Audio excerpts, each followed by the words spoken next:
Everyone, how's it going this evening? We are live. I have no idea what I'm going to talk about, and we're just going to go where the wind takes us this evening. So, I have got to do a better job at hydrating. Let me tell you what. Hey, everyone who just came in, let me know who you are so we can start this conversation, get this party started off right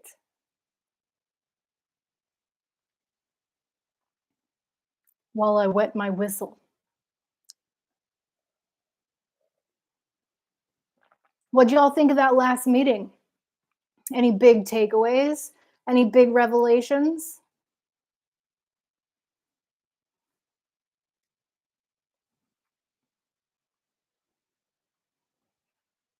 I'm curious who's in here.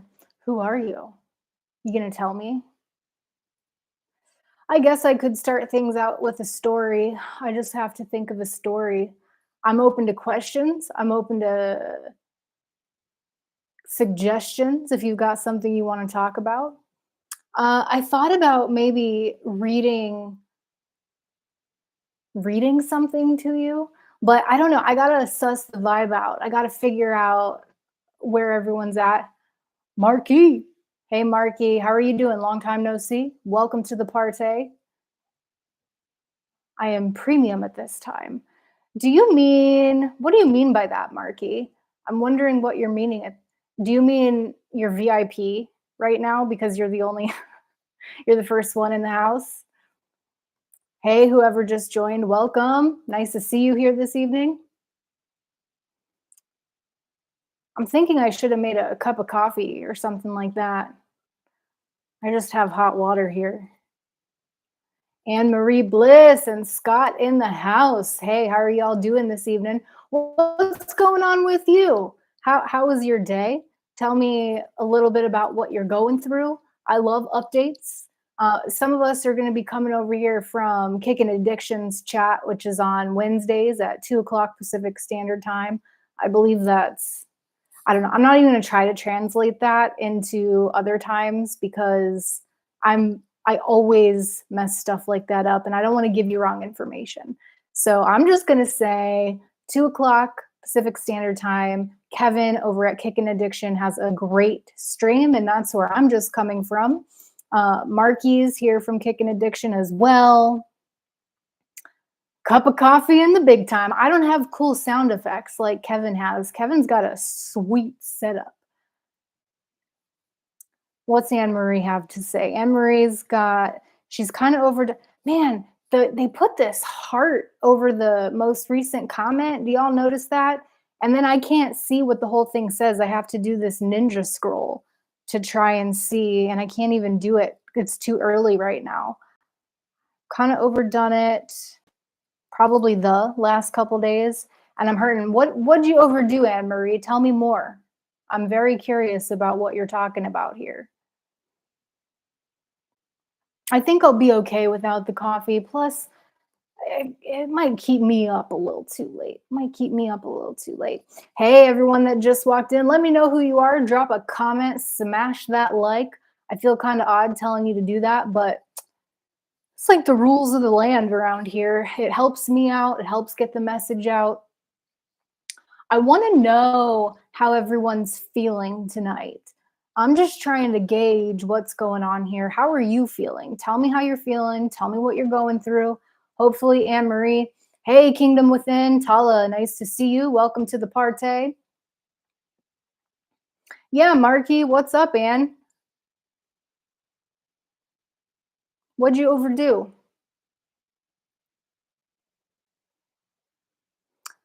And Scott, how are you doing?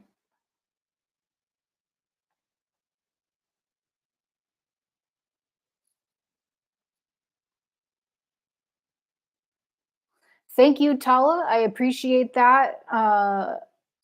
It feels foreign for me to be asking for people to hit the like, but I know it helps push things out in the algorithm. It helps new people discover me, and I love connecting with people. So it is a huge help to me if you'll hit that like or the thumbs up or the thumbs down. Like I think it's all good. I respect everyone's opinion and I want to know how you feel about it.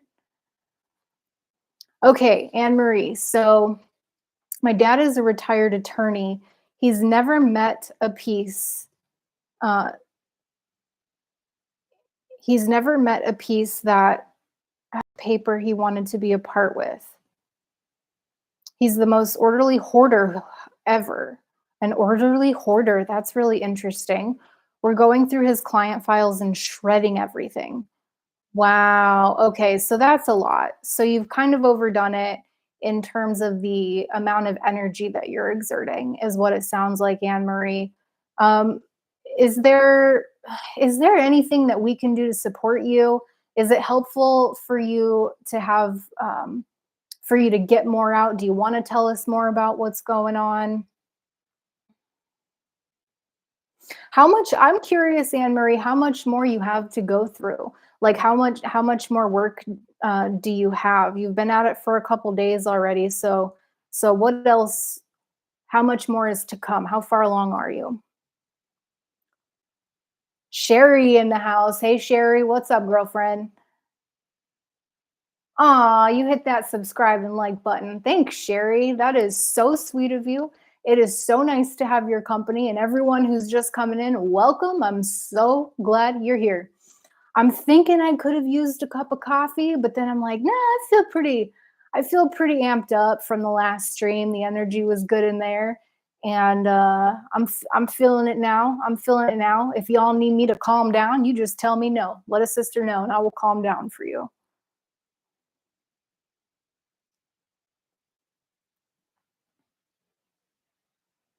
50 years of client files, Anne Marie, that is a lot of paper.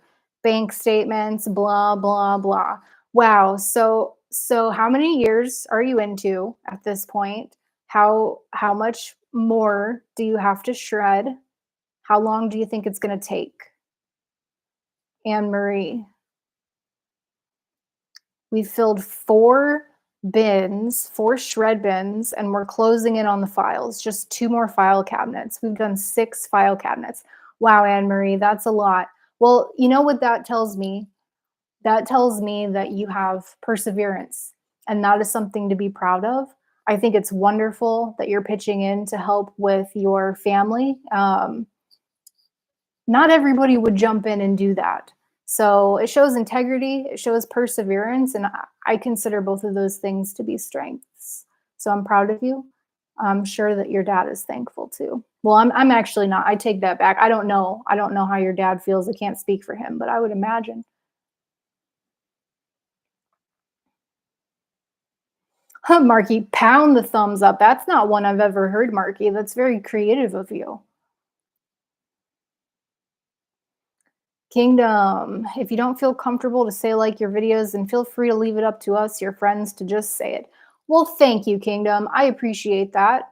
Sir Tala, I'm yeah, like, practice makes better, and like this whole streaming thing is new to me. I kind of feel like a fish out of water, but I figure practice makes better. And so maybe I'll say it, maybe I won't. If I feel like saying it, I will, and if I forget, then it's nice to know I've got friends like you to say it for me.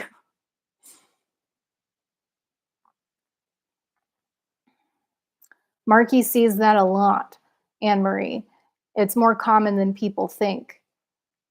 Wow, hoarding the well, don't you have to keep the papers for a certain amount of time? Like, isn't there like 2 year you have to retain records, or does anybody know what I'm talking about? Let me know. Uh, I don't. It's probably different. Like medical records, I would imagine is a little bit different than legal records, which is what Anne Marie is talking about.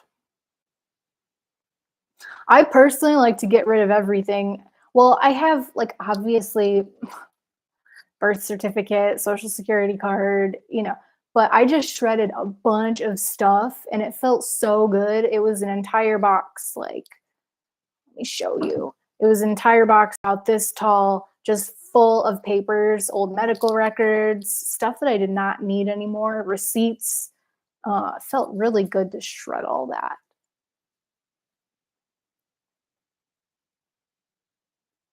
Scott, can you tell us your story though? What were you addicted to opiates? I would love to tell you my story, Scott.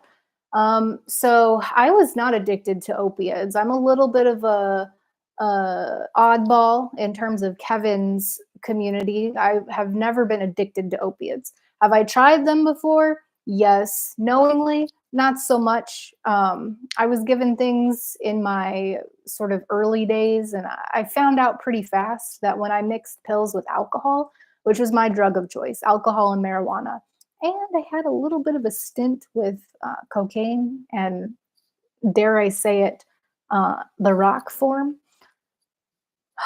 Thank God that didn't last very long. But I abused alcohol and marijuana for over 20 years. Right around the 20-year mark, I ended up in a horrible situation. I had done some work on a marijuana farm and wasn't getting paid the money that I was owed. I had to leave that work situation without having been paid the money. I was living in my car at that time, and I started being followed by someone that I met on the road, a surfer that I had met at a hot spring while I was on the road. This surfer started following me. I hesitate to say stalk because it just makes me feel gross when I say that he was stalking me, but he was absolutely following me. And I would wake up in my car and see that he was parked a couple pullouts down the road because I never made breakfast in the same spot that I parked. I would always leave and go to the next place. I saw after a couple days that he was parked right down a couple pullouts down the street from me. And I was like, this is super sketch and I am terrified right now. So I actually ended up contacting the police. I was so scared. And they told me I needed to get out of the area. But I couldn't get out of the area because I didn't have any money, because I wasn't getting the money that I was owed. So, long story short, I ended up throwing up a white flag asking for help. I got sent to a crisis stabilization unit in California, and they sent me to a safe house from there. It was a federally funded program, and I was required to be clean and sober there. That is where my recovery began. Uh, I was drug tested and breathalyzed every day, or not every day, every week, excuse me, every week for a year. I lived there. And then I moved into another shelter after that. I continued to get random, yet regular drug tests. So I stayed clean and sober. I finally moved into my own place about a year ago. I've almost been here a year. And I've stayed clean and sober in this place without the use of any, or not the use, without the nudge of any programs, or there's no requirement for me to be clean and sober here. I don't live in a sober living. So in a nutshell, I wanna get to the comments because now I'm falling behind. And hey Megan, nice to see you. Welcome. But that's in a nutshell my story. That is the short of it. I could go into a lot more detail and tell you why I was living in my car. Like there's a lot to that story. I just streamlined it for you, but not an opiate addict. But I love opiate addicts. I really can relate to you. I feel like I've told someone before. I feel like I'm an opiate addict at heart. I just never have tried. I've never allowed myself to get addicted to them. And that's the advice I hear you all give, is just don't ever pick them up. So I'm happy that I never went down that road, but I'm also happy to be here with you all and to be able to support you, learn from you, grow with you, cry with you, laugh with you. So welcome in. That's my story. Just long story, very short.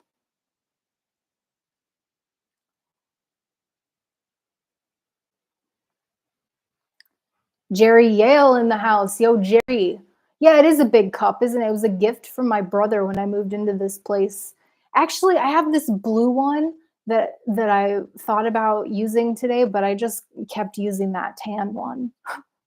I like it. I like them both. He got me too. Anne Marie. Oh, I read that one already. Filling up the bins. Anne Marie's staying busy. Megan, I know I said what's up to you, but welcome in. It's so nice to see you here tonight.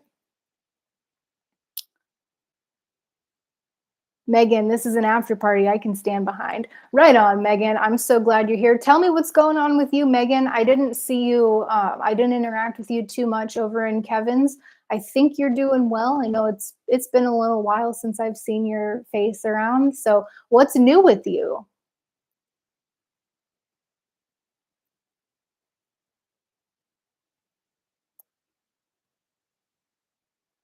Scott, after party for boring of sober fools.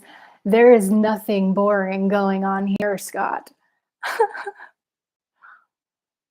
Anne Marie, from the 1960s to about 6 years ago, my worst fear is throwing something important away after he's gone. I've really enjoyed my time with him for the most part. You may be sorry I've opened the door.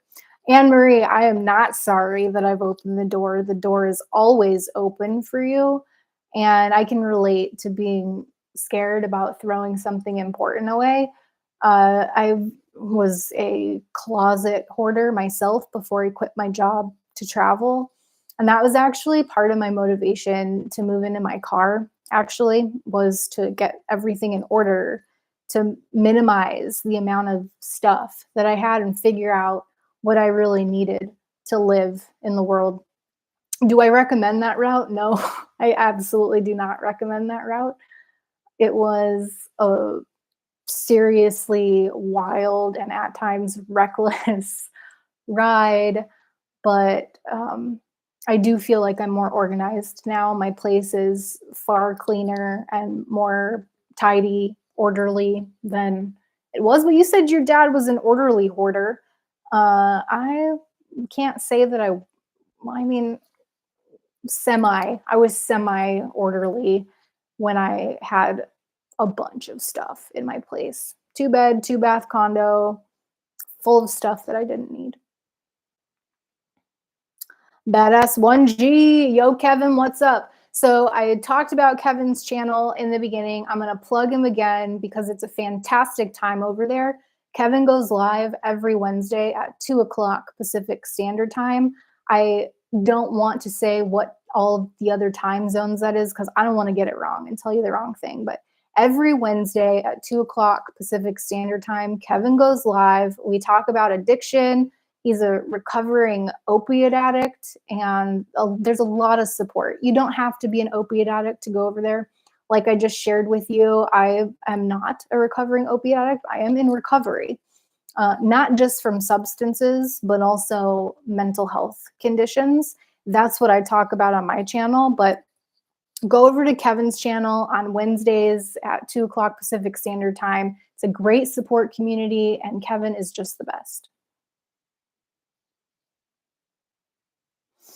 And he says, cup of coffee in the big time. So if you don't know, Kevin uses sound effects, and there's this one. I haven't heard him use it in quite some time. I don't know who it is, but there's this, like, I don't know if he's a WWF person or just a old school pro wrestler, or like, I don't know how to describe him, but there's this sound effect that Kevin uses. You got to go over to his channel sometime to hear it.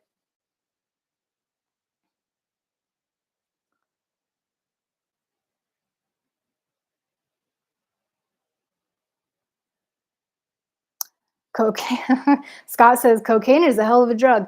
It certainly is, and it got me fast. And I'm so glad I was able to see that I was dependent on it before I really let the addiction, or before the addiction really took a hold of me. It was a really scary time, and I'm so glad that I don't mess with it anymore. I have dabbled a little bit, to be honest, because I was around people who were doing it and I had a weak moment, not in my recovery, but a few years ago before I got clean and sober. Or I don't actually, I'm trying to move away from that clean and sober phrase. Before I entered recovery, and clean and sober is accurate, but I think recovery for me is, I'm more comfortable with that. and it seems to be more appropriate for me, just personally. So, anyways, I haven't obviously used cocaine in my recovery, but I did have a little bit of a stint. Megan, you're welcome. It's a pleasure to open up. I'm already getting behind in the comments. I am gonna Kimmy in the house. Hey, Kimmy friend, nice to see you. Welcome in. Did you get your dinner, Kimmy? What's for dinner? Scott's a California pot farmer too. You understand, Scott? What do you understand? Tell me more.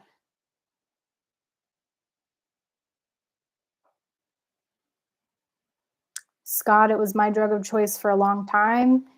Euphoric recall is a bitch. We're better on this side.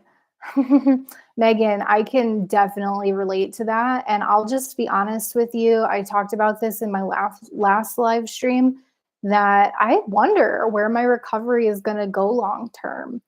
I actually, yeah, I have pleasant, fond memories of using, and I certainly don't want to glamorize it. That's not my intention here. But I did get clearance from my nurse practitioner to not yet. I do not have permission today, so I will abstain from using today. But eventually down the road, and even my recovery mentor, my peer support recovery mentor, agreed with my nurse practitioner that someday, if I choose to, I may be able to use marijuana responsibly. And this just blew me out of the water. I did not expect that. I was not prepared for that information, and it totally threw me for a loop the past week or so since I found that out. Again, I don't have permission. It's not time. There are certain things in my recovery that I would need to have in place, which we can get to. I'm going to make a note of this just to, I didn't get my pen ready. I'm going to make a note of this just if we have time. I'll tell you exactly what my plan is at this point. But again, I haven't made a decision. I just have a plan.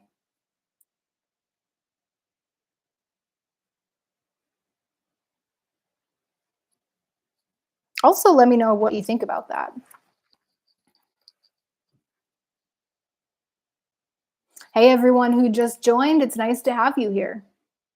I want to know who you are. I want to know what's going on with you. I want to know anything that you want to share with me.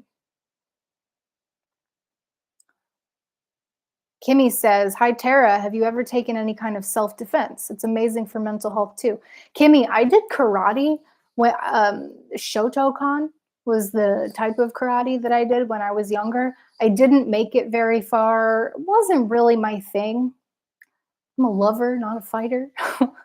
uh, I am open to doing some kind of self defense again, but it's never really been my thing. I think my self defense at this point is being aware of my surroundings, being aware of the people that I'm putting myself around, and really using my intuition. Personally, I think my intuition is the greatest defense that I have right now, but I'm not opposed to taking some kind of self defense class. Actually, there's a school right below me and they have self-defense classes and they holler often. Like I hear them and their classes are late. They're like 9 o'clock at night and I'll hear them yelling downstairs. And at first it scared me. I thought someone was actually getting attacked when I first started hearing it, but they're just having a self-defense class down there.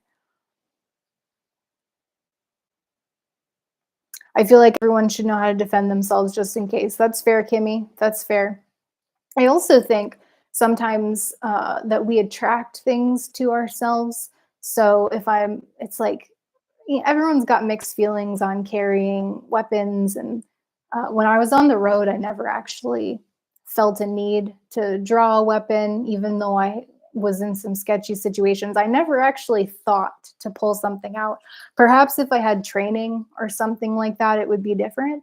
But yeah, to answer your question, no, I've aside from that short stint of karate, I've not taken any self-defense yet.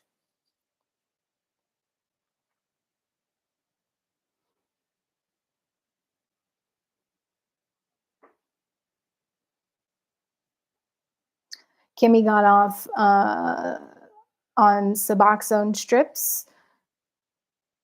You're welcome, Scott. It was a pleasure to share a short version of my story. I would like to start sharing like longer, more detailed versions. So if you're interested in that, feel free to stay tuned. Not necessarily on tonight's live stream, unless, if you've got questions, I'm totally open to hearing what kind of questions you have and answering them in more detail.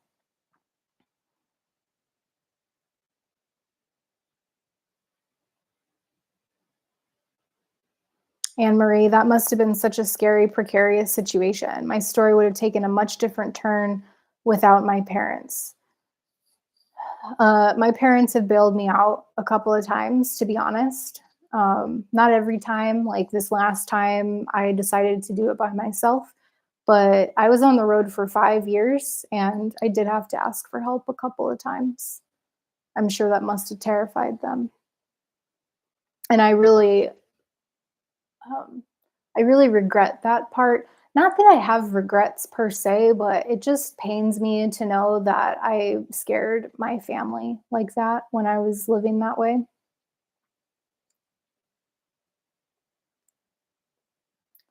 Scott, Kimmy, I met, wow, amazing. You just quit with no Sublocade. Wow. Kimmy says, Scott, I didn't even know about Sublocade when I got off, I don't think. Yeah, Sublocade's a really cool tool uh, that I learned about on Kevin's channel. I learned so much over there. Oh, there Kimmy goes. So Kevin's Wednesday meetings are at 3 p.m.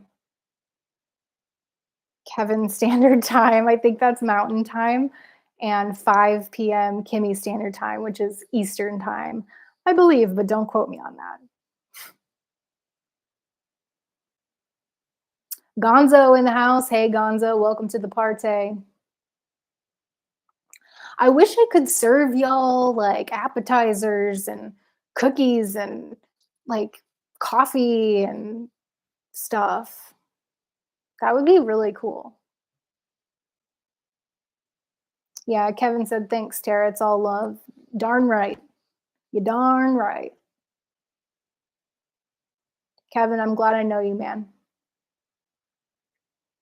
Rachel in the house. Hey, Rachel. Welcome to the party. The after party, that is.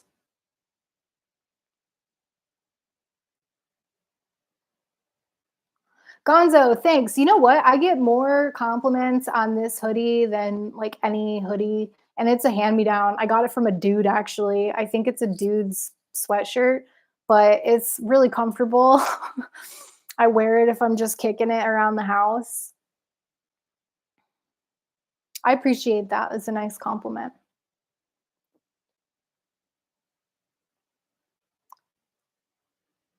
Thanks, Kimmy, says Kevin. Megan says, LMAO. I'm in Kimmy Standard Time. I'm going to try to remember that. Kimmy and Kevin Standard Time. That's clever. Kimmy says, I don't know what Kevin's time zone is called, so I named it Kevin's. I think it's Mountain Time, but I'm not sure. Okay, so Kevin says, it's the Macho Man.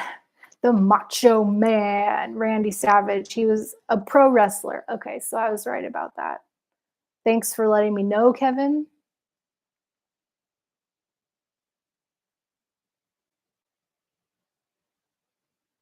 Yes, Kevin's Mountain Time. I also like Kevin's Standard Time better, Kimmy.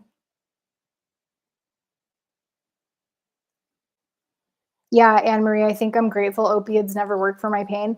I can relate to that. I am also grateful that when I took things, people used to give me pills and I would mix them with alcohol all the time, and they made me black out so fast and so much harder than if I just stuck to alcohol and marijuana, that I learned pretty quickly, like within my first year of popping pills, that it was not it for me.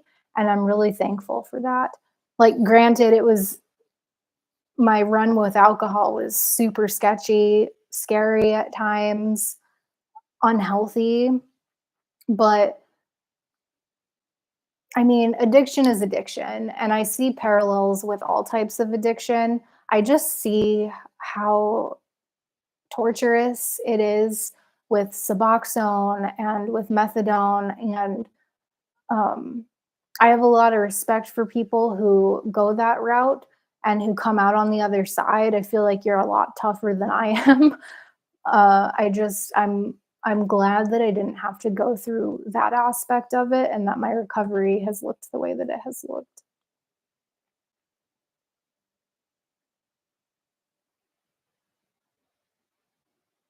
Slow mo, hey slow mo. Love you too, slow mo. I'm glad you're here for as long as you can be. That's you're always. It's always nice to see you. Kimmy's cooking broccoli, potatoes, and sausage. Nice. I say nice. The broccoli and potatoes sounds nice. I personally, I don't eat pork. I don't know if I've ever shared that before, but no judgment to people who eat it. I just personally don't. Broccoli and potatoes sounds really good though.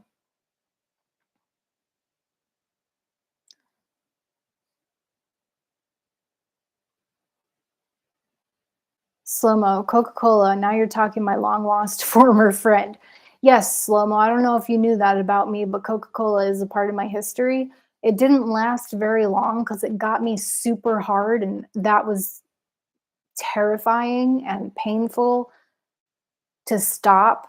And I don't even know why I picked it up again so many years later. Is like it was a guy involved, and I was just like trying to hang out, and it was not smart of me to pick that up again. Not recently, if I wasn't clear about that, like before I got into recovery. Rachel, I said hey already, but if you're still here, hey girl.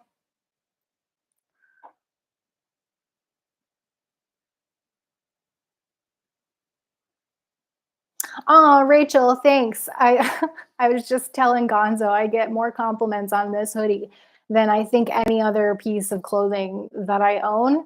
And it's just a hand me down. Some dude gave me, well, not some dude, but like an old friend of mine gave me. Not that kind of friend. Settle down, settle down. I didn't keep like an ex's sweatshirt or anything. It was on that farm I worked at. I showed up with like two things to wear. I think I had two outfits when I showed up there. So he gave me this hoodie. Scott says, I understand that people in the industry can be dirt bags, not pay you, steal. On the other hand, some of the best people I know still grow weed and have helped me so much in my life. And I echo that, Scott. I think there's definitely all kinds in the industry, and I'm certainly not knocking it whatsoever, not knocking cannabis whatsoever. It helps a lot of people, and I have no qualms with it whatsoever. What I do have qualms with is people who don't pay their people and take care of their people. But in terms of the grower that I worked for, we have actually made sort of amends and worked things out. So that's good news, but it was bad news for a really long time.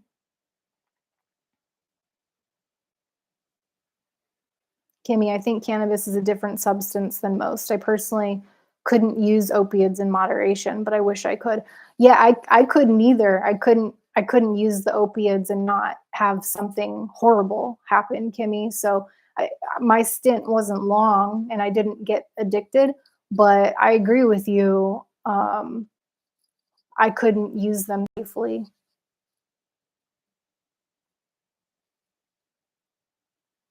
Which is probably why I vibe with you all so well. You know, so not everybody in the chat, but some of you are here from Kevin's meeting, and I vibe with you all for some reason. Addiction is addiction. That's probably why.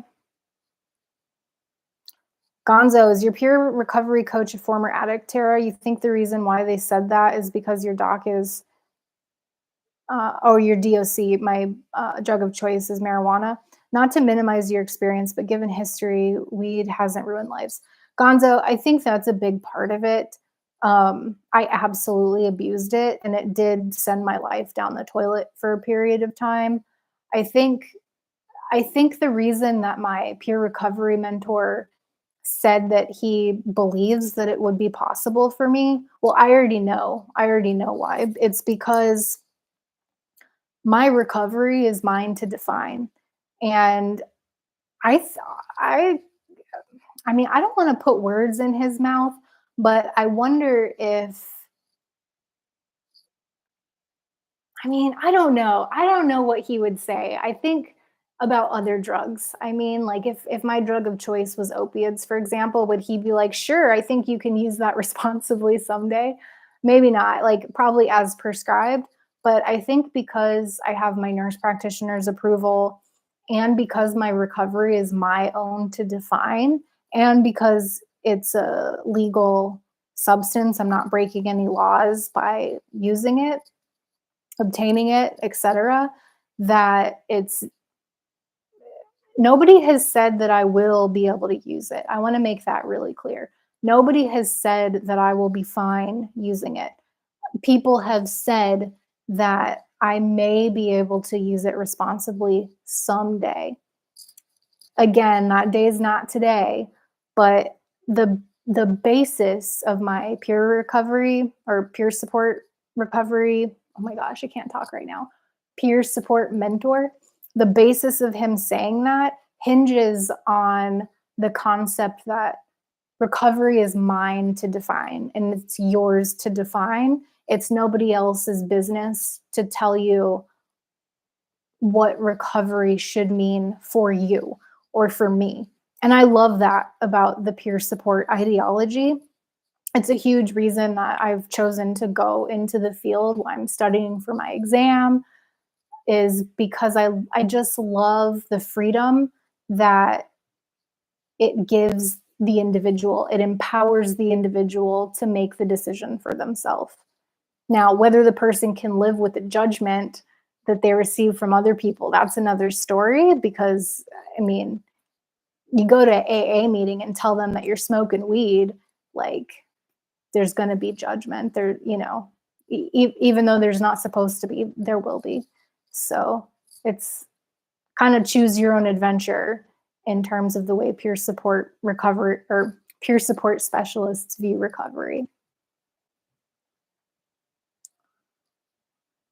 Yeah, gonzo like heroin, meth, or even alcohol has. Right. And I got into way more trouble with alcohol than I got into with marijuana. I drove drunk. I blacked out. I woke up in random places with random people. I don't even care to admit how many times that happened. I could have killed some. I'm lucky. I'm so lucky. I've sat in AA meetings before with people who have killed people in their alcohol addiction.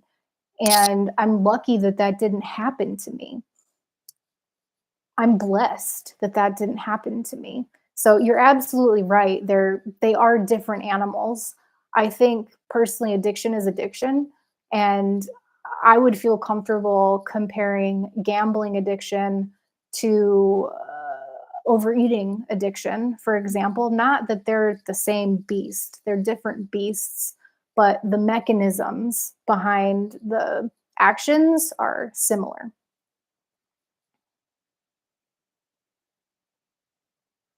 I agree with you though, Gonzo. They're not all created equal. Scott, by the way, I can't smoke weed. It doesn't go well for me. Wow, Scott, so you're a grower, but you don't smoke what you grow? I wish I could. I don't really consider it to be as bad as opiates, alcohol, or cocaine. If you can make it work, weed is good for you. Yeah, Scott, I think it works well for some people. I'm not sure I would say the same thing for alcohol. I think people can drink responsibly, and kudos, hats off to them. I'm not one of those people, and I don't know that I ever want to take that risk because when I have drank in the past, it's gotten out of control really fast, and it's just not a route that I have any desire to go down again.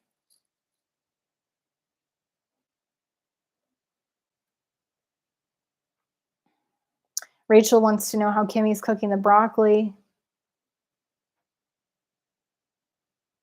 Oh, you know what? I'm not looking at the live chat. I'm looking at the top chat, and I think I missed something.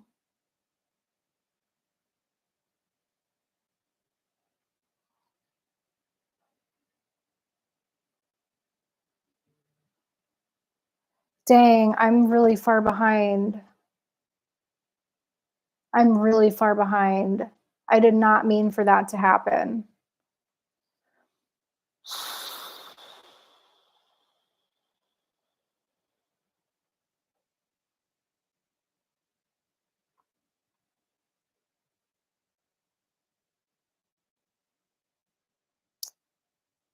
Trying to find my spot. I lost my spot when I switched the. Okay, here we go. Okay, so Kimmy Kimmy made a comment. So Rachel wanted to know how Kimmy was cooking the broccoli, and Kimmy said she stroked it, right? And then she said, "Oh my God, Freudian slip." She steamed it, and that comment was hidden until I chose the live chat. So that just tickled me. Thanks for. I appreciate Freudian slips. I think they're quite entertaining.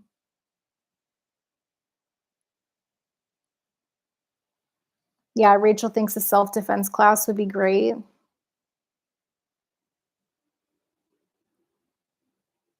Rachel's been roasting the broccoli lately.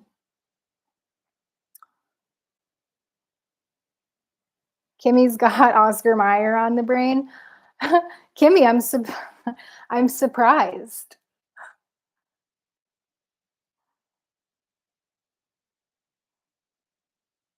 Gonzo. I think so too, Scott, talking about opiates versus marijuana. At my inpatient and their entire time the entire time they were open, they never treated anyone for weed, and they wouldn't because they need the beds for harder substance, the director said. Gonzo, that's understandable. There was someone in the meeting earlier tonight. I don't know if they're in here right now, and I cannot remember who it was, but they were doing outpatient treatment for cannabis. It's not the same as needing a bed for inpatient by any means of the stretch. But some people do need treatment for it. I needed treatment for it, not inpatient, and I was able to detox on my own. So yeah, no question about it. They're different animals. I kind of look at it kind of like food, you know, it's like people have food addictions and they still have to eat. It's like perhaps one day I'll have a healthy relationship with marijuana where I will be able to engage. But again, don't have to, I'm not making that decision today. I don't have to think about it today. Tala's got a question.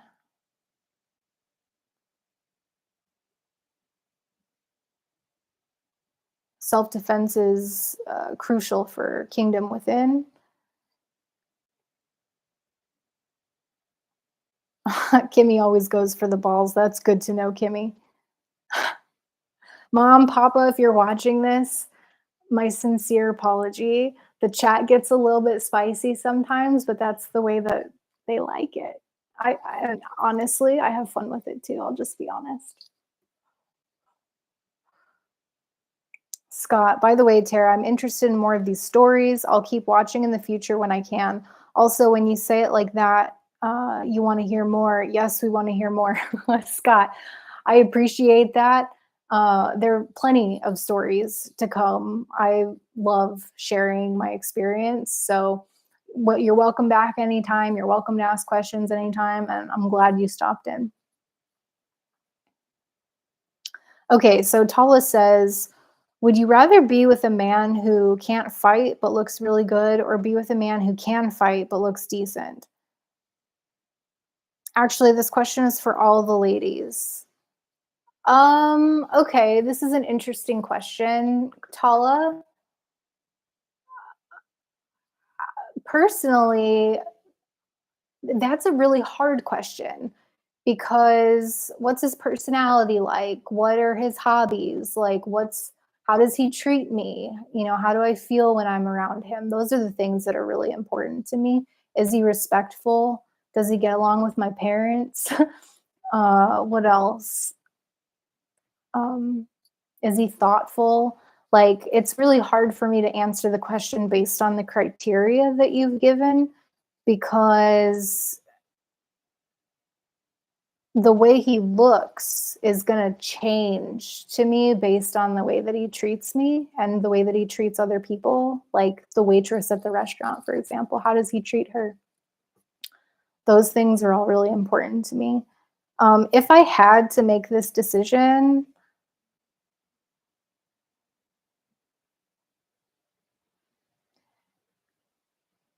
I it's a really hard decision. Um, I don't know, like, fighting when guys fight, it's not really but I do want someone who can protect me, like, I would rather him protect me with his words rather than his brawn. But if I had to choose, I mean, someone who could protect me, I would prefer that.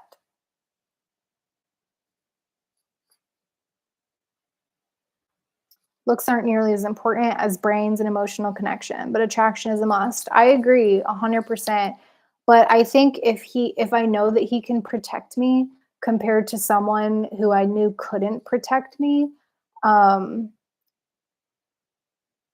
given that he's got all the other qualities that I already mentioned, I would prefer to go with the one who could protect me. But that being said, if the one that was extremely attractive was the one who met all of my other needs, then I would pick him over the one who could protect me. It's a really hard question, Tala.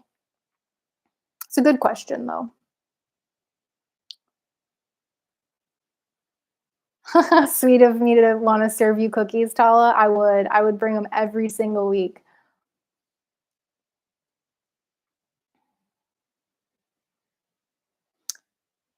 Does the Coca-Cola make people act really strange and paranoid? I was paranoid that I was going to get caught, Kevin, and I talked even more than I already talk. And I did some really, really cruel things that I don't even want to talk about.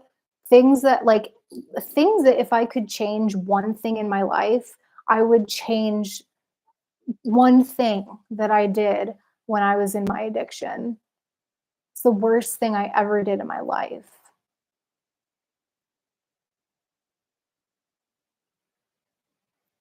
Everyone knows you're a pervert, Marky.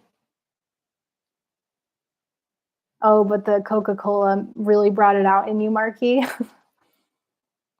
Wow, I can't imagine it getting even more uh, exaggerated.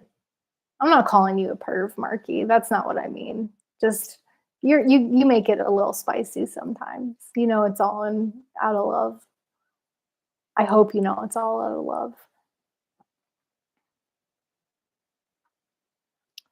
Jerry, Kevin, yes, I smoked it and it would look out of the window all night. Yeah. So Jerry's saying, yeah, it makes him paranoid. I know someone struggle. So Kevin says, I know. Let's see if I can talk this evening. I know someone struggling with alky and now Coca-Cola, and they're acting so different than I've ever known them to. Can anyone fill me in? Yeah, Kevin, it's drugs. Drugs make people act differently. I know you know this already, and I'm not trying to make light of it. I'm definitely not trying to make jokes here, but people do things with both of those substances that they would not do otherwise. I have done these worst things. I've hurt people beyond reconciliation by mixing those two drugs, in particular, alcohol and Coca-Cola.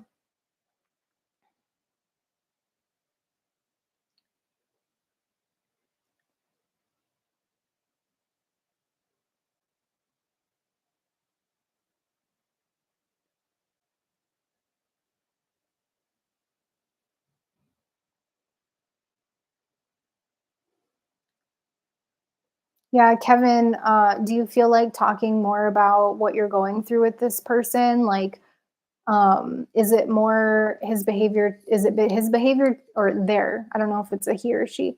Is it their behavior toward you? Is it their behavior toward others? Are you wondering how you can support him?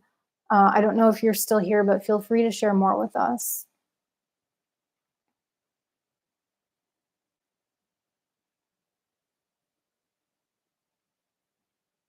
Rachel's cleaning up her hoard in the office. Seems to be a theme. We've got some hoards being tidied up here. That's going to feel so good when it's done.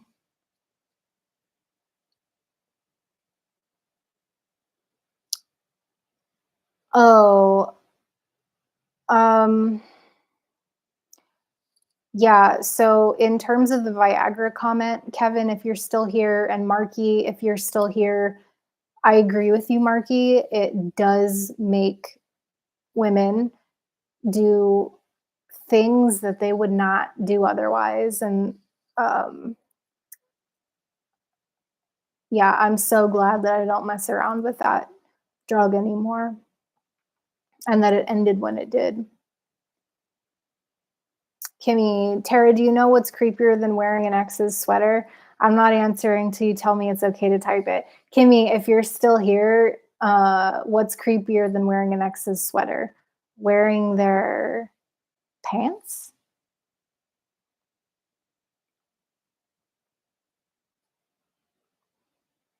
Opioids made Kimmy freaky at first, but so do alcohol and cannabis. Everyone gets freaky with it. Yeah, true that. True that. So Rachel has a confession. I had this really nice down blanket that I've had forever, and it's been through like 3 boyfriends, and I gave it away the other day. Wow, Rachel. Who'd you give it to? And what made you ready to let it go? Kevin, drugs and sex can be so addictive. That's scary. Too much dopamine at once.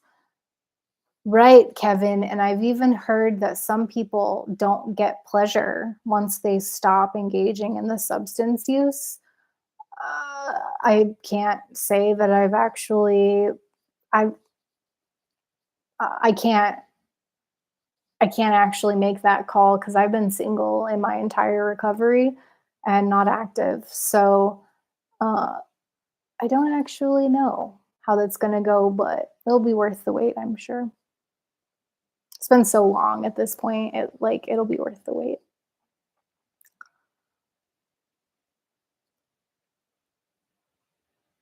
Oh, Kimmy says, "Oh, just wait till you hear what my friend kept to remind her of her ex."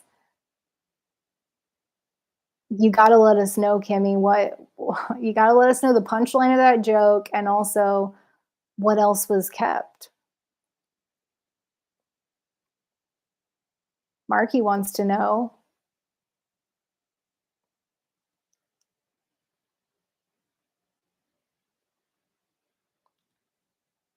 Rachel says she kept that blanket on the bed in our guest room until she had her son, and now she doesn't have a guest room. And then she was like, "This is weird. I should get rid of it." That's really funny, Rachel. Good job on that. I'm sure your husband is thankful. Did your husband know?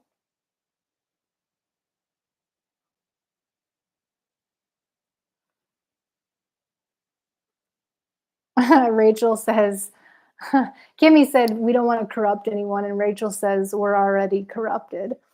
True that. I mean, we're all here for a reason, right?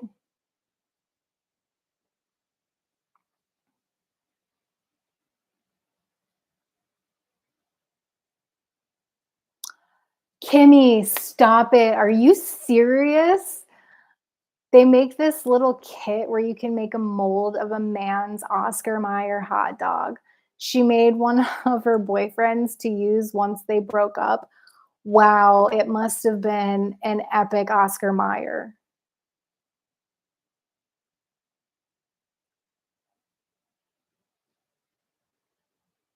I can't even read. I need a drink of water right now.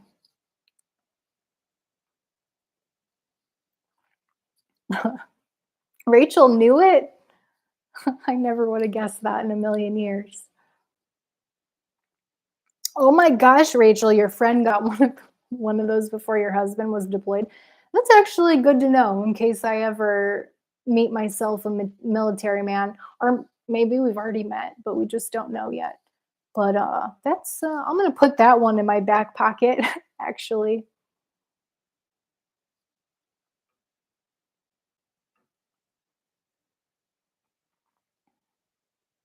slow mo tonight's my first night not taking my extra piece of subs. Praying I make it through. Slow mo, I have faith in you. You're capable of this. You've done it before. And I think it's wonderful that you have set the intention to not take that extra piece tonight. So please let us know if there's anything we can do to support you. Gonzo said he's already corrupted, Kimmy.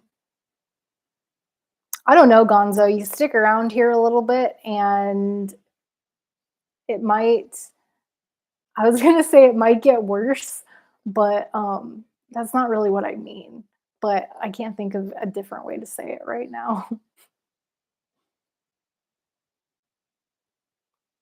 Yeah, you got this, Mo. Wow, that's awesome, Mo. I mean, Bromo.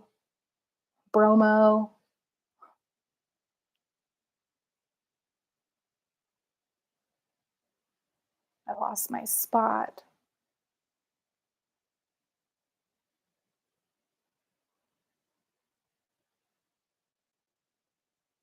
Darn it, I lost my spot. I'm gonna go to the bottom just to see kind of what's going on, and then I'll Rachel, Slomo, Gonzo, Tala, Marky, Jerry. Shout out to y'all for hanging out. It's so nice to see you. If anybody else is listening that I didn't just shout out, drop a comment. Let me know who you are. Let me know what you're going through. I got super bogged down in the comments, so I decided to get live with you again. But I want to scroll back and see if there's something that I overlooked, something highly inappropriate that maybe I want to see. Straight Talker. Hey, Straight Talker. Nice to see you here. I might have missed. Okay, Straight Talker. I value different things now. I missed a lot of comments. Uh,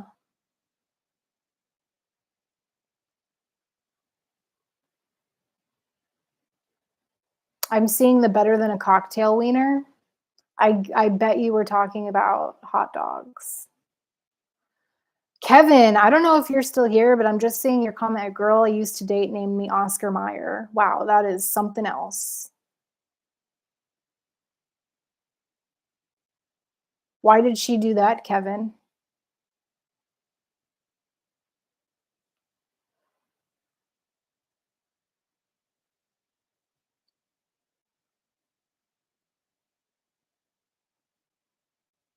Okay, I found my spot.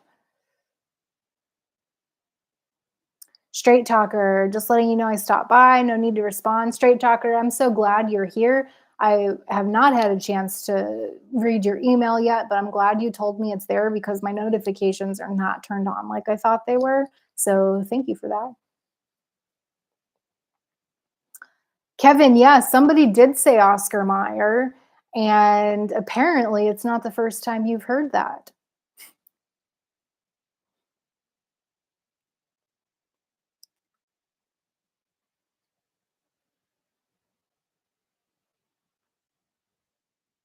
Yeah, Gonzo, that's a good point, Morrison. If it gets too bad, you can always cut the strips smaller. I don't want to see you suffer, man, or hear about you suffering. Like, I'm happy to hear about you suffering. Obviously, I want to support you the best I can. It just pains me to think about you suffering any more than necessary.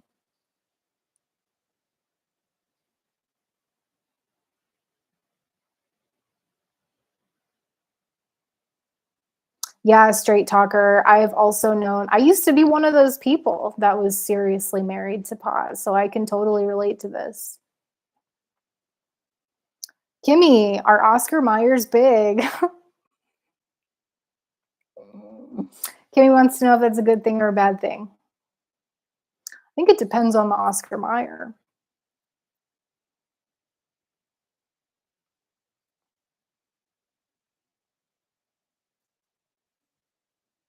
Kevin, you are really bearing it all this evening. I appreciate you. I commend your bravery, sir. Because Kevin's, I don't even know if I want to say this, but he put it in the chat.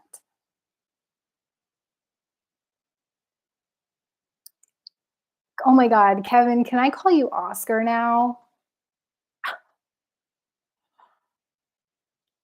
Wow, things are super spicy in here. Like I'm blushing a little bit. Like I need to warm up my water, I think.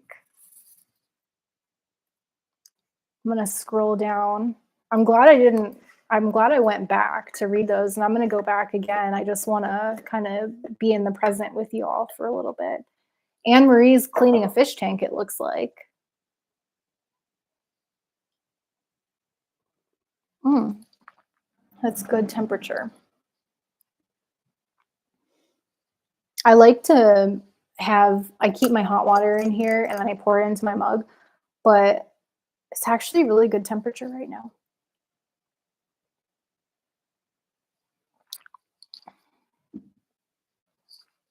Marky's gonna slip something in his wife's drink. What? Things have gotten out of control, people. This is definitely an after party.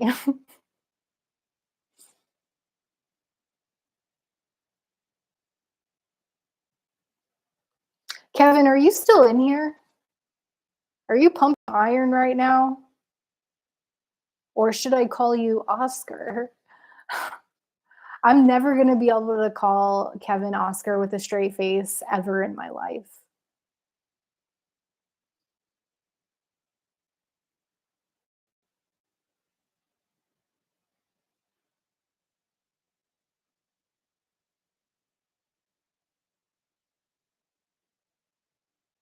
Rachel used to take testosterone pellets. I don't know if you've told me that before, but she says it makes her a little wild. I think is what you're saying, Rachel. Hey, if you just came in, feel free to drop a comment. Let me know who you are. I am scrolling back and forth between the comments this evening because I got super lost in the sauce and felt like I needed to get present with y'all for a second. So I'm just going to scroll back.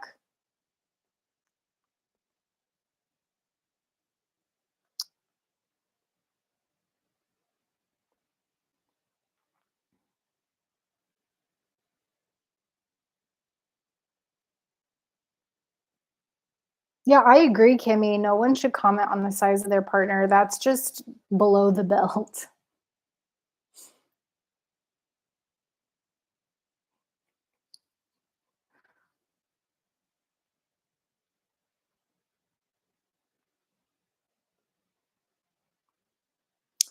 Kimmy says she's just playing. It's not the size of the boat, it's the motion of the ocean.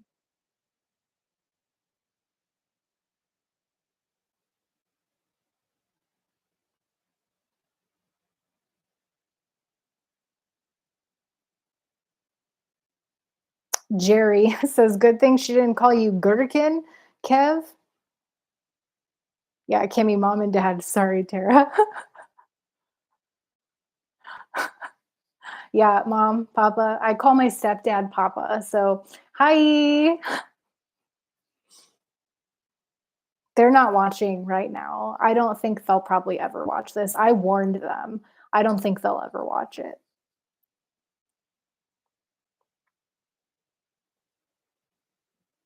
Slow-mo's got to mute it because his wife is in the room. Sorry, Slow.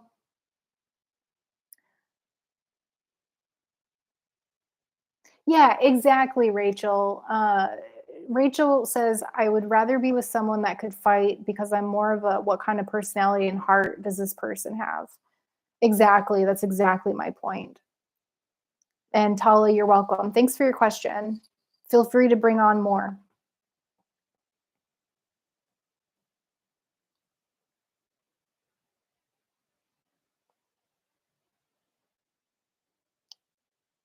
Eric, hey, what's up, Eric? Nice to see you. Eric says, hi, Tara. I like the video where you talked about ketamine. Did you learn anything about your addiction while taking ketamine? that was transparent. Um, do you mean something that I feel comfortable sharing, Eric, or do you mean something that I feel made a difference?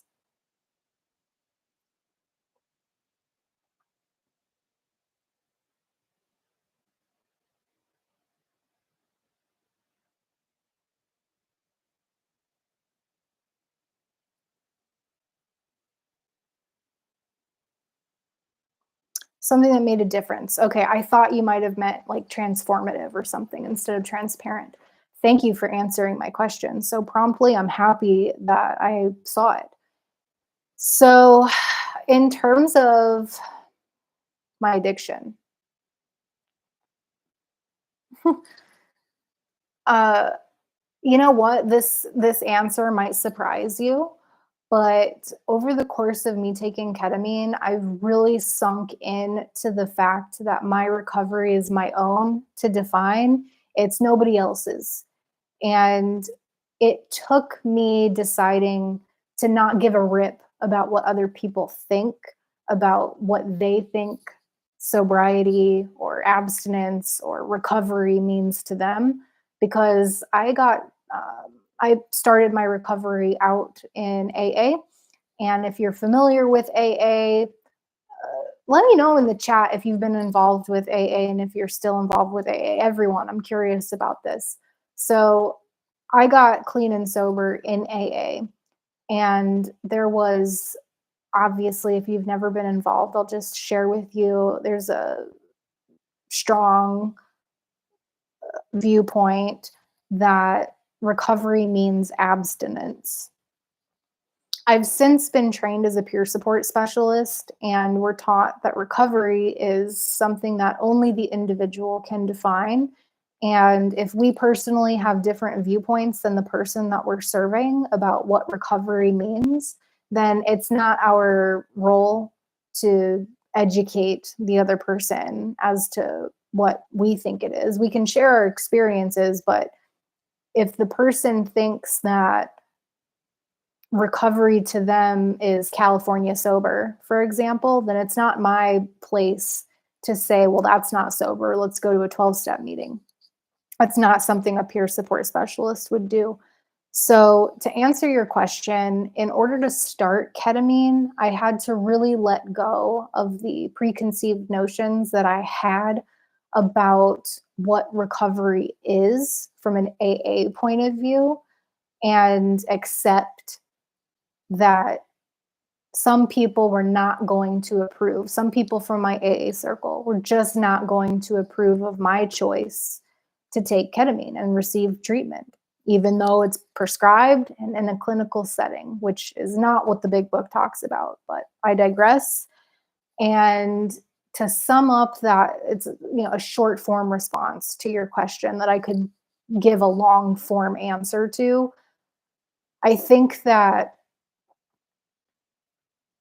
my nurse practitioner, who's the one who administers the ketamine treatment to me, you might have missed it because you just came in, but last week she told me that she believes I'll be able to use it was my number one drug of choice. It was marijuana. And it was the last thing I couldn't let go. And she said I might be able to someday, might being the keyword, someday, not today, be able to use responsibly marijuana. And prior to ketamine treatment, I don't know how I would have received that. I think I actually had to start ketamine treatment and let go of other people's perspectives on what that meant for my recovery in order to receive the information that she thinks, my prescriber thinks, that I might be able to use it responsibly one day. And that feels, honestly, I feel so relieved to know that I'm trusted, that I'll be able to make my own decisions someday, and that there's a chance that I might be able to do that. Again, I have not made a decision. I do not know what I'm going to do, but it's so relieving to know that I will have the freedom to make the choice once I get to that point. That day is not today though. So today I'm not today I'm in my recovery does not include marijuana. We'll just say it like that. Recovery from marijuana does not include marijuana. I hope that answers your question. Um, did I just see Alex pop in? Alex, hey Alex, welcome to the party. It's so nice to see you. I got super behind in the comments, so I want to know how you're doing. I want to know what's going on with you, Alex, and you're going to see me scroll kind of up and down. I'm going to wiggle around the comments and just do my best to get to everything.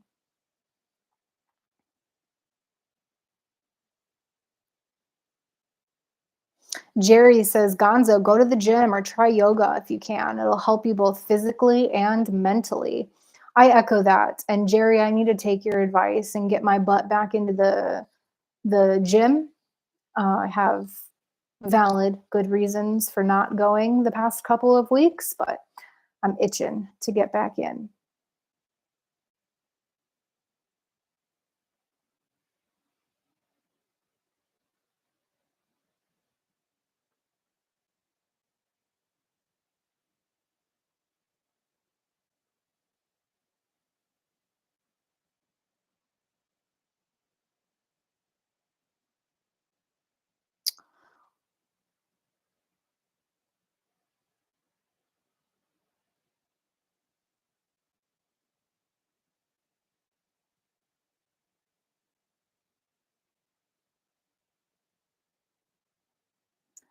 Slow-mo says, hey, everyone that just walked in. I am trying to get caught up in the comments right now. I'm kind of going back and forth between live and about halfway back up. I love how active y'all are being in the chat. So if you're new in here, let me know who you are. Let me know what's going on with you. If you've got questions, if you have got something going on in your life, you're working through something, feel free to share it with us. Feels really good to get it off your chest, and I'm really glad you're here. So bear with me as I try to comb through all of these. I'm gonna scroll down to the bottom again and just see if anybody is. Megan, thank you for that compliment. I received that compliment. She says, Tara, you're rocking the live stream thing. I appreciate that, Megan. I'm having fun with it. It's definitely, I feel like fish out of water a little bit, but I'm really enjoying connecting with you all. So thank you. I'll take that. Alex says, do you, Tara? You're doing amazing. I myself am good today. I'm so glad to hear that, Alex. Finishing up harvesting a greenhouse to load next week before Christmas break. What's good with you? Well, Alex, I bet you're enjoying that greenhouse. What's new with me? What's good with me? I did laundry today, and I know that sounds like a really simple thing, but for me, sometimes I get into these depressive episodes sometimes, and it becomes really difficult for me to do things like laundry. And so when I do laundry and keep up on my dishes, it's like a really good sign that I'm actually in a good mental state. So I know laundry is not that exciting. It sounds really simple, but like I went and volunteered yesterday. I moderated Kevin's live today. I did laundry. So these are small things, but also this might be TMI. I haven't actually shared this, but I went on a new medication last week and it did not go well for me. So the past 2 days I felt kind of numb. The medication is Avelity, and I had just gone on it last Monday when I had that, or last Wednesday when I had that live stream. I had just taken my first dose. The past day I felt drunk and numb, which is not how you're supposed to feel. So it's been, the past couple of days have been kind of off for me, and my nurse practitioner took me off that medication. I'm not taking it any longer, and I'm feeling more like myself, a little more peppy. Like I said, I did laundry today, very good indicator that I'm doing well. So I know that's not super exciting. It's not like I went and caught like a 6-foot wave or something today, but in terms of what's good, I would say it's good. Thanks for asking, Alex.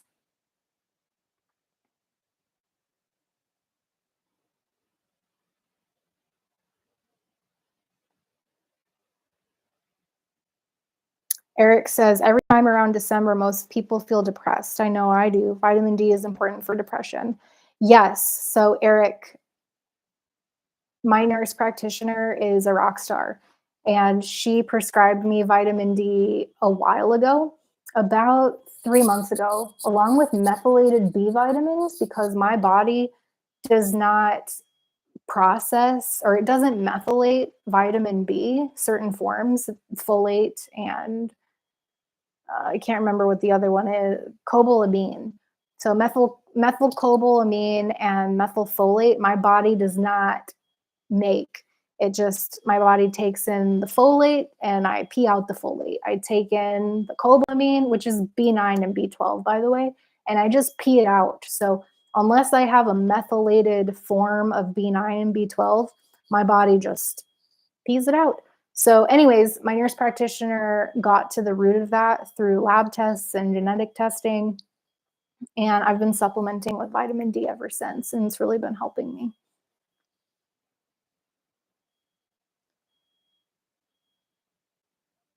You can hear that beeping, Kimmy. It's so, I'm sorry. Hopefully it goes off soon. It's not a fire alarm. There's actually a linen truck. Normally comes during the day, not at night. Like the sun just went down here. It'll go off soon, but when that linen truck backs up, it makes that noise. So I apologize.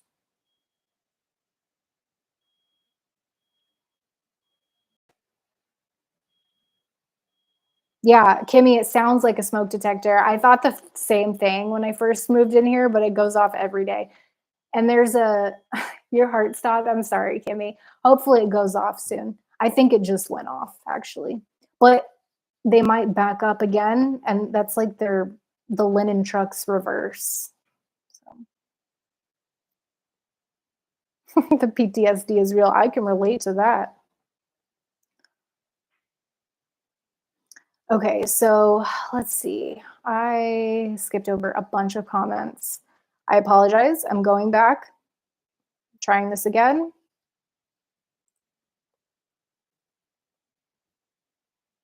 I wish I could bookmark where I was at.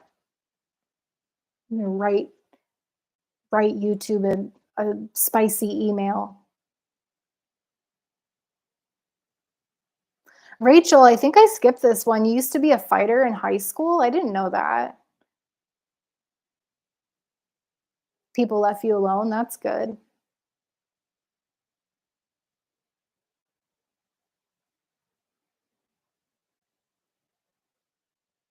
Straight Talker says every partner I have had was empirically above average in appearance, and that didn't help much in sustaining the relationship. Yeah, there's way more to it than that, right, Straight Talker?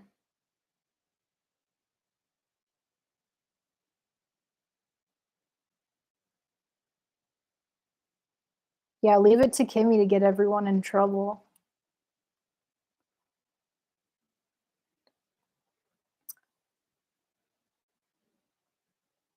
Rachel says, I'm just going to put it out there. I can take care of myself when it comes to fighting. I may be 5 foot tall, but I'll get scrappy if I need to. Yeah, she's tiny, but she's ferocious. I love your screen name, Rachel. I think Sweet and Salty is extremely fitting for you. I love your screen name.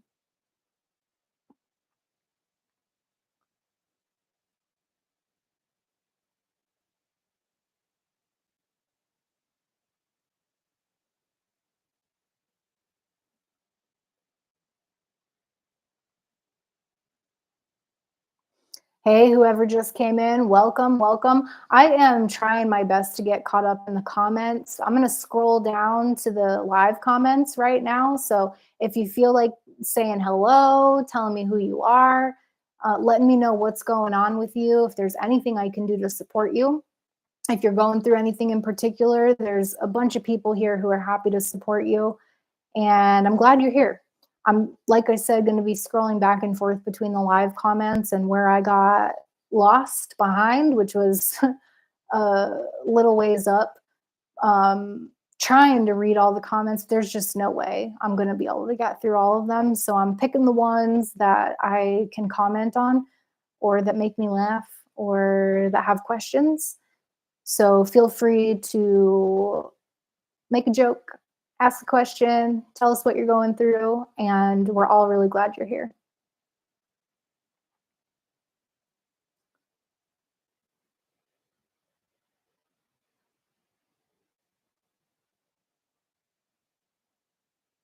You're welcome, Rachel.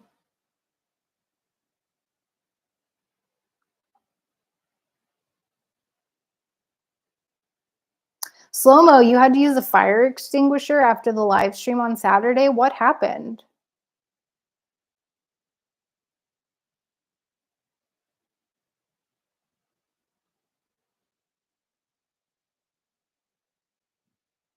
Yeah, that is scary. So, what happened with Kimmy?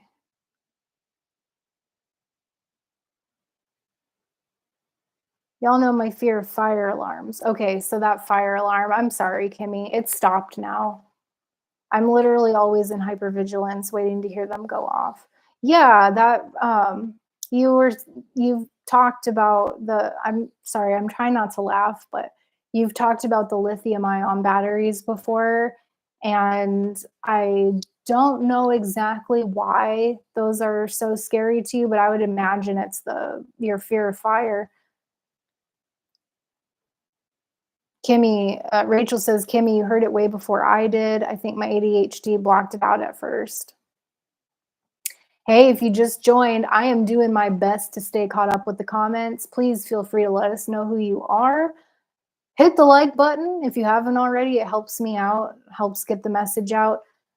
Something I haven't talked about tonight is that I'm really here to support you. So I love hearing about what you're going through. Anne Marie shared a little bit about what she's going through with cleaning out all the files from her dad's legal files. He's an attorney, I believe.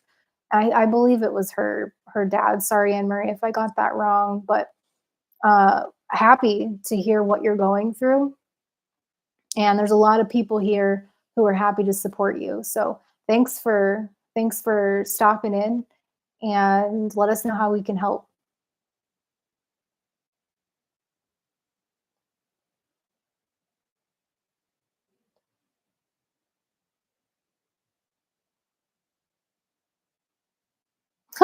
Rachel says, find a repeat customer on Tinder.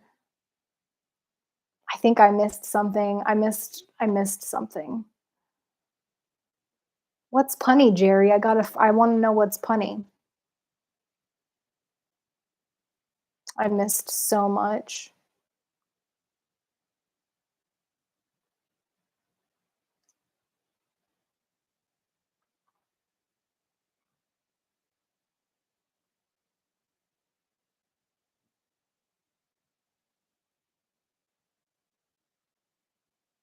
Rachel, I think it's awesome that you put together a pile for the shelter, a donation pile.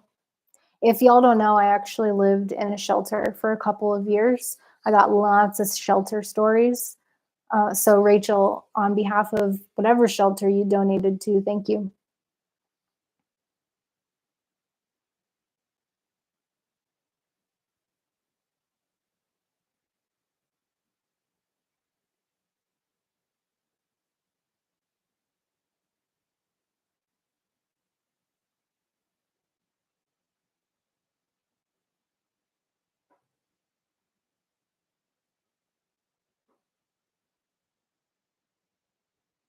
Anne Marie says, the other day, my brother and I were over there, and my dad comes into the kitchen and lays down a 20 and asked if we could get lost for an hour. What'd you do, Anne Marie? Did you take the 20 and blow it on something?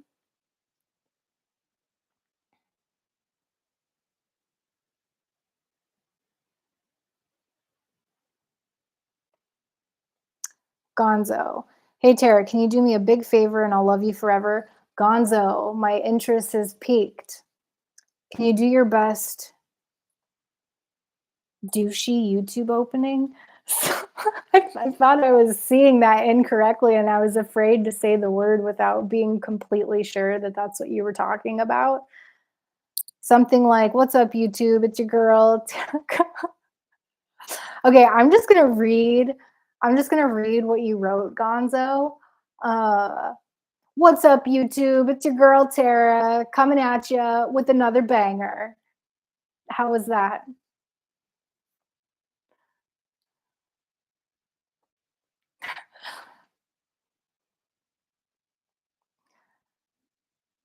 I did that in the first couple videos that I had. I was like, "Please like, share, subscribe, hit the bell." But then I felt kind of like it wasn't really me. And see even a few people just checked out as I did that. They did not like it. But for you, Gonzo, for you, I take special requests like that.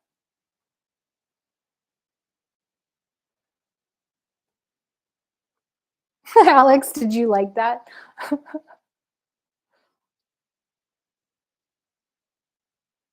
Alex wants me to do it again.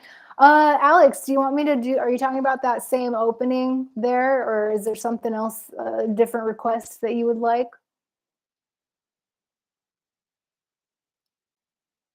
Thanks, Straight Talker. I appreciate the encouragement.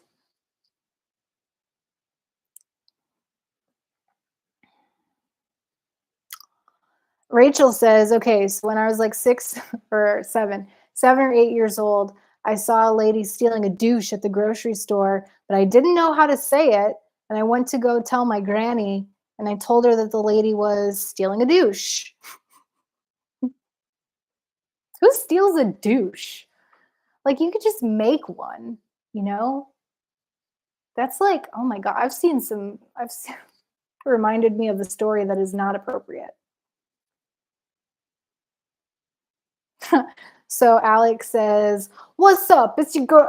It's your girl, Tara the mountain climber." I haven't been climbing lately. It's been a few weeks since I've climbed anything, but what's up? It's your girl, Tara the mountain climber, being Sisyphus and moving mountain. Sisyphus, sassafras, being Sisyphus. Is that a thing? What is that? And moving mountains. Let's go. I hope I hope that was I did it justice. I like your requests. Thanks, Gonzo, for starting that train, and thanks, Alex, for your special requests. Yeah, Kimmy, I agree. I've never tried the whole douche thing. I'm going to tell you an inappropriate story right now. This was not okay, and I didn't realize it wasn't okay until much later on. But when I was 16, my first job was as a waitress at a 50s restaurant. And I had this manager who was incredibly inappropriate. He said the dirtiest things. And he taught me this saying, again, highly inappropriate for an adult grown man, boss, my boss, the guy who hired me. Well, he's not the one who hired me. It was actually a female who hired me, but he was like the GM of the store. He taught me this phrase, and the phrase went like this. He said, "If it smells like fish, eat all you wish. If it smells like cologne, leave it alone." And that is how I learned what a douche was. I'm not joking. I did not know what a douche was before I heard them say that.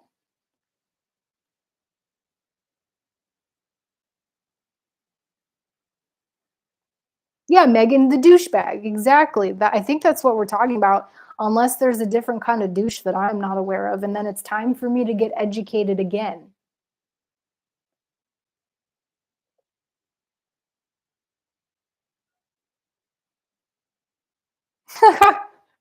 Eric, hit the bell, ring the notification, buy my merch for $100. It's overpriced, and is most YouTube douche intro. Wait, oh, douchey, douchey. Overpriced, just like most YouTube douchey intros, I think is what she meant. I'm gonna borrow that, Eric. That's gonna be the intro of my next video. Which, you know what? If you've got any, what's the word I'm looking for? Suggestions, requests. If you've got any requests for videos, I've got a list of ideas. I think I know what I'm going to create next, but if you've got any suggestions for what you want to see next, please do share. I am definitely open to requests, as is evident from the past 5 minutes.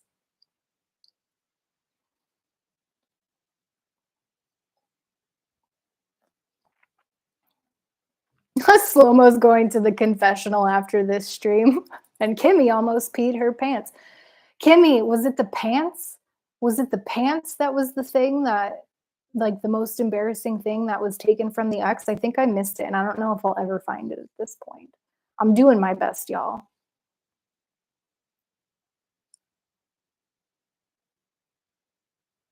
Rachel, what's supposed to smell like steak and potato? Oh, mhm.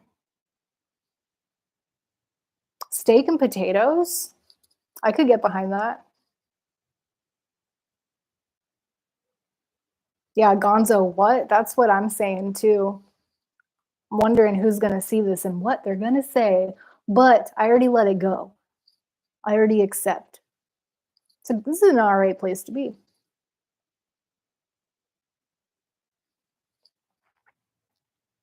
Yeah, where's Oscar at? I want to know the same thing, Kimmy. Where's Oscar? Well, you're talking about the Oscar mold, which is like, that's a step up from what I was talking about. I just wanted to know where Oscar is. Are you in here? Are you listening right now?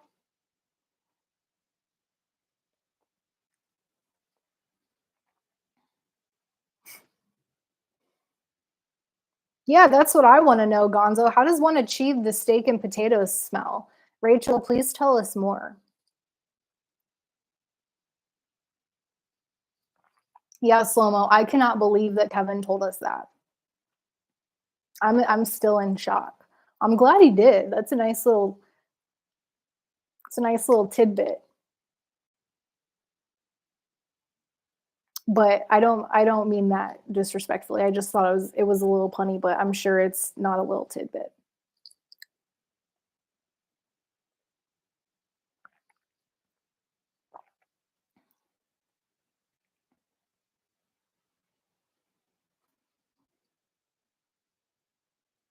Pineapple juice, says Marky. You know, I had an ex that said the same thing about pineapple juice. It was kind of a joke. I can't tell the joke though. It's like way too racy.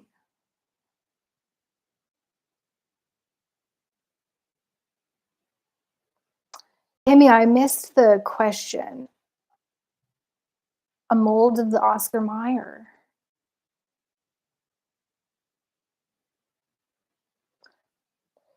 I missed the stench trench. Excuse me. A musty stench trench? That's gnarly. If I had a musty stench trench, I would definitely be pulling out the douche card.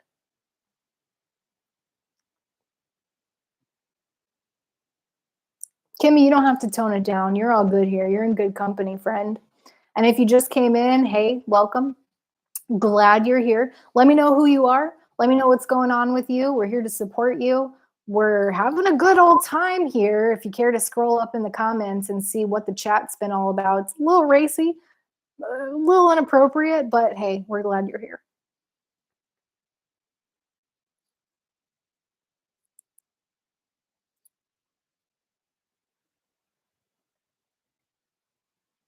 Slow-mo, who's drinking tequila tonight? Feel like I'm at the bar. Slow-mo, if I was drinking tequila tonight, it would be extremely evident. Yeah, Megan, laughter is medicine. I hope that y'all are chuckling. I hope nobody's been too offended by what's going on in the chat tonight. I'm definitely going to tell my mom not to watch this.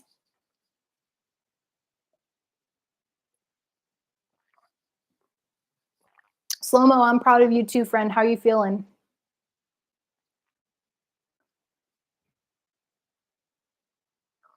Gonzo's got a fridge stocked with pineapple juice. He's just got to find a girlfriend. Gonzo, that's not going to be too hard for you, hun. Sorry, I hope that's not offensive, hun. Who calls a guy hun? It's not going to be hard for you, Gonzo.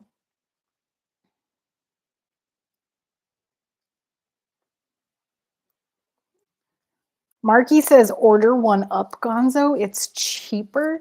Gonzo, have you tried? Rachel keeps telling me to get on Tinder. I feel like Tinder has changed quite a bit. I don't really think that I'm ready to date yet, but what are your thoughts on Tinder?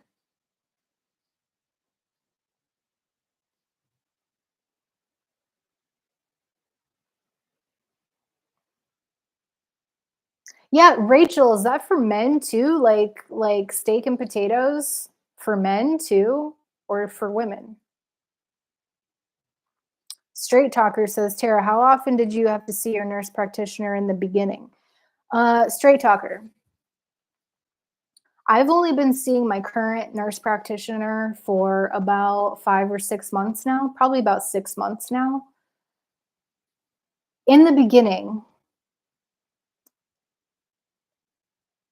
I saw her every 2 weeks for the first month. So it was like every 2 weeks at first. And then it was like every 3 weeks. And then it was every month. And then we went 5 weeks one time. But now that I'm getting ketamine treatment from her, I see her every week. And sometimes twice a week if I have an additional appointment. Like I just saw her last week twice. I'll see her next week twice because we started a new medication, but it didn't work for me. It made me feel drunk and numb. So she took me off of it as of today. And I'll see her next week. I hope that answers your question. It's changed. It's changed. But in the beginning, it was every other week. Yes, the vag is self-cleaning. Thank God.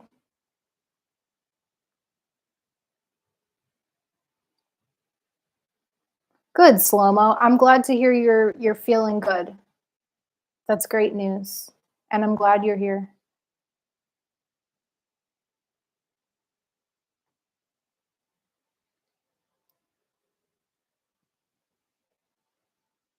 Or prime rib. I like that. Prime rib and potatoes. I could get behind that.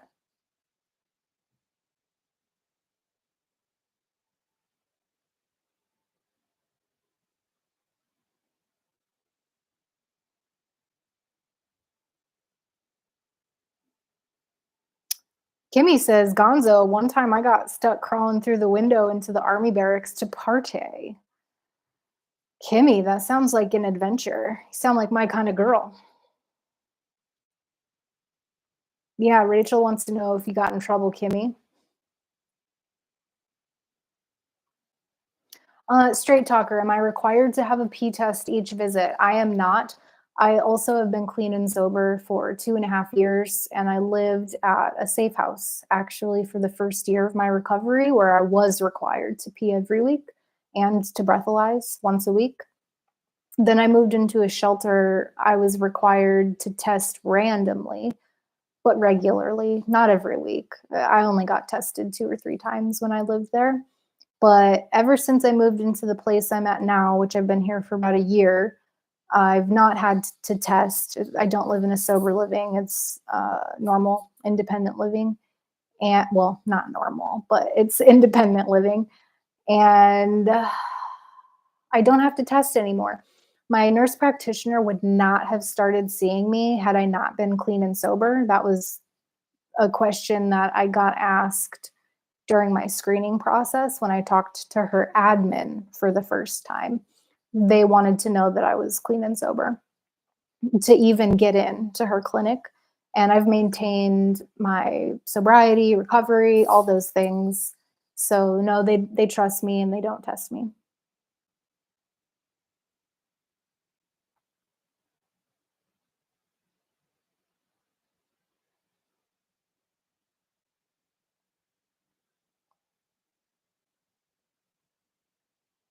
The soldiers got in trouble, Kimmy.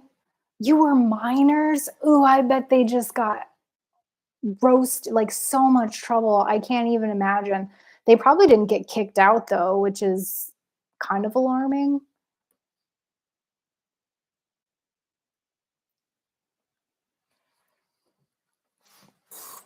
Whoops. You know what? I need to adjust this.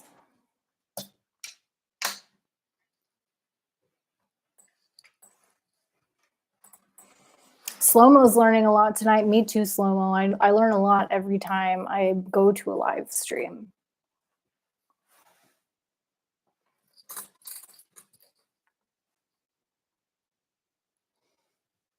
A 500 body count? Wow.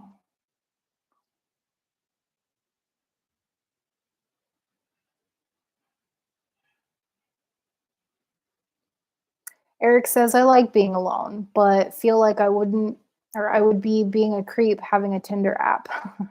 I'm old fashioned. I think it's going to happen at a store or on the street. I doubt it. Eric, that's very old fashioned of you, just like you said. It's very traditional. I wonder if it will happen the same way for me, or I wonder if when I get back to surfing, if I'll meet someone in the water, or if I go climb with a group of friends, if I'll meet someone on the wall or at the gym or something like that. But if you doubt it, I personally think that um, that can affect the outcome. The doubt, the doubt can affect the outcome, which makes me think of that term benefit of the doubt. Have you ever heard that? Like, you give someone the benefit of the doubt. I never quite understood that term. Your comment made me think of that. It's not really a benefit to doubt, I don't think. I think doubt can, for me, doubt holds me back sometimes. Like if I doubt that I'm going to be okay, then I'm not going.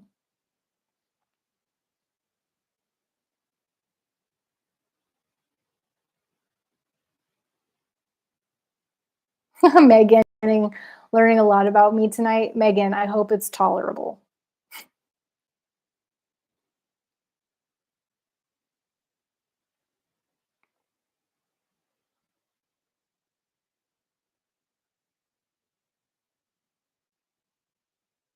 Oh yeah, Gonzo, you're a military guy. That's right.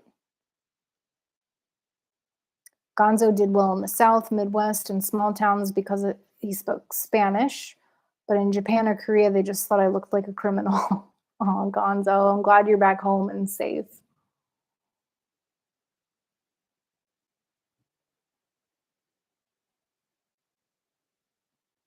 Yeah, Megan, I feel what you're saying resonates with me. I think Tinder has changed a lot over the past several years to the point where it's not really recognizable as it was several years ago. And I'm not sure that it's like I'm not looking for people who are on Tinder. Maybe there's a guy, but I would have to weed through a lot of different guys, I feel like, to get to one who was worth my time. Maybe I'm wrong.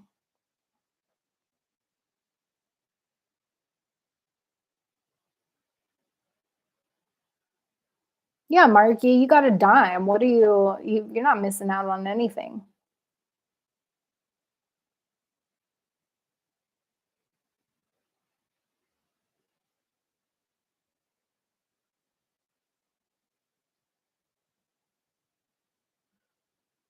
Straight Talker says, if you were to need something like surgery, would your NP work with the treating doctor as far as pain medication?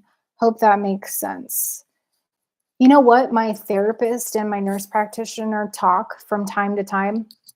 Not always, but I did releases of information so that they could talk. And I think if I did do something like surgery, I would definitely put my NP in the loop so that everybody knew what was going on. I prefer that everybody stay connected and be on the same page personally. Made total sense.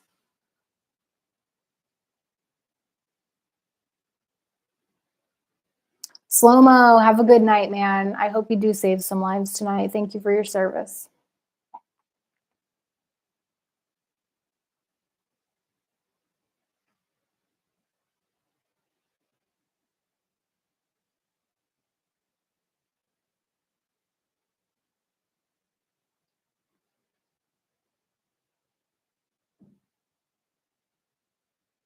For sure, straight talker. I love your questions.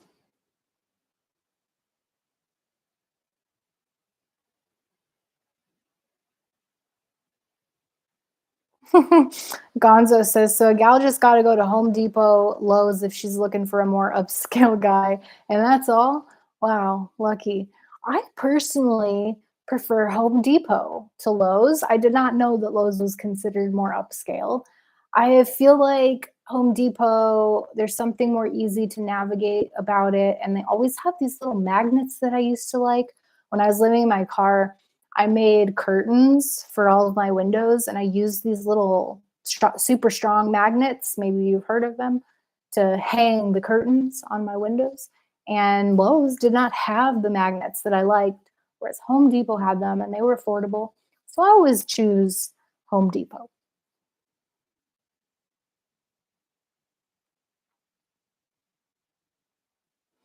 Kimmy, I don't understand how someone couldn't like a romantic guy. Of course, I like romantic guys. I'm a Pisces, though, born in March, and we tend to be very emotional, sensitive, romantic, and I can relate to that. I definitely fit in the Pisces bucket.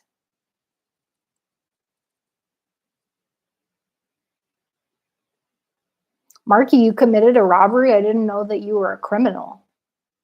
Are all robberies criminal? I feel very naive asking that question. Probably. I don't know.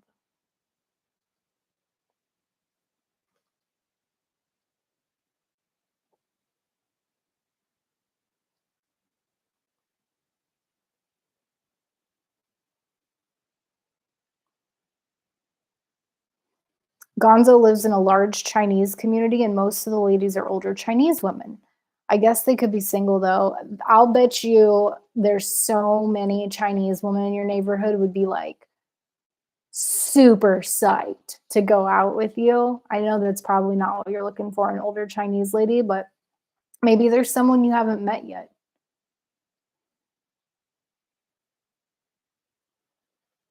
Is chivalry dead? If you're asking me, Megan, I don't think that it is. I think that it is not as prevalent as it used to be, especially with the, it seems to have dampened out a little bit with the women's equality movement, which I find to be interesting personally. I don't think chivalry is dead.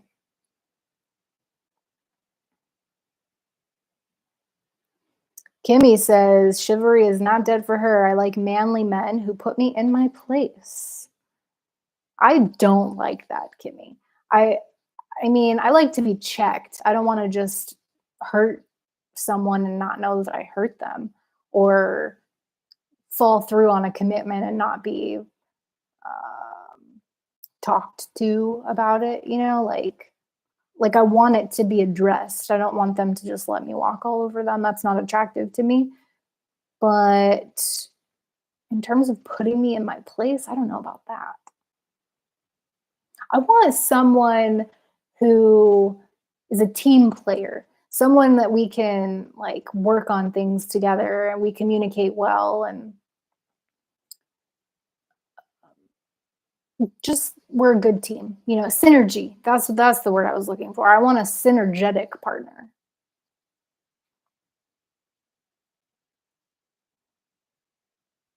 Marky stole the poo-tang.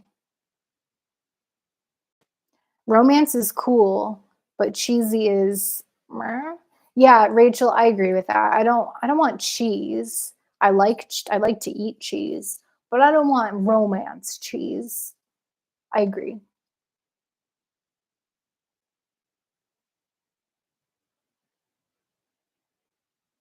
Hey, if you're just coming in, welcome. Let me know who you are, drop a comment, and I'm glad you're here.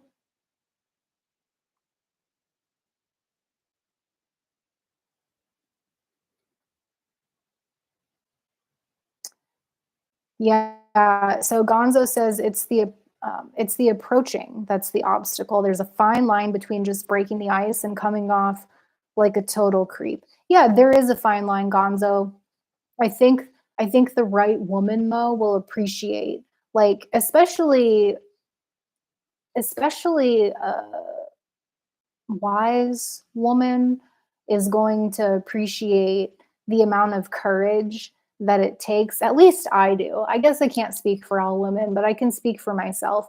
I appreciate the amount of courage that I know it takes to go up to somebody and to break the ice. That's attractive to me.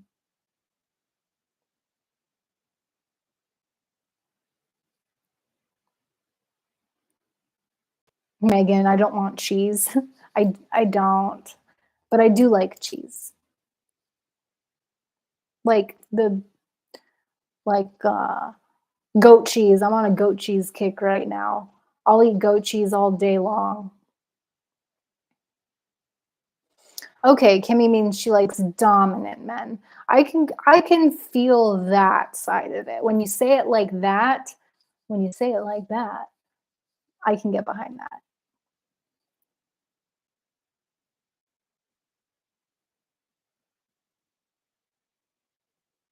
Marky's been together with his dime piece for 11 or 12 years. Dang, Marky. 11 or 12 years and a few kids later and still kicking. Mad respect. That's hard work right there. Oh, Rachel, good point. Or maybe she has a hot daughter. Megan says, I love like a cat. Want attention when I want it. And then when I'm over it, I'm over it. Took me time to learn communication. Me too, Megan. I'm still learning communication.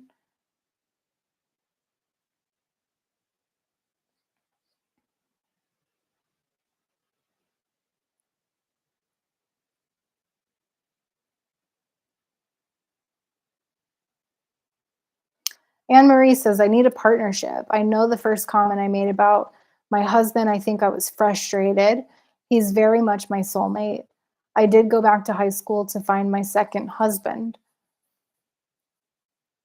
Anne Marie, that's so sweet.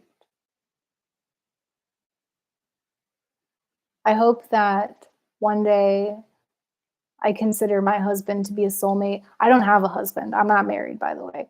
But I would like to spend my life with somebody, and I would like that person to be someone I can consider to be a soulmate.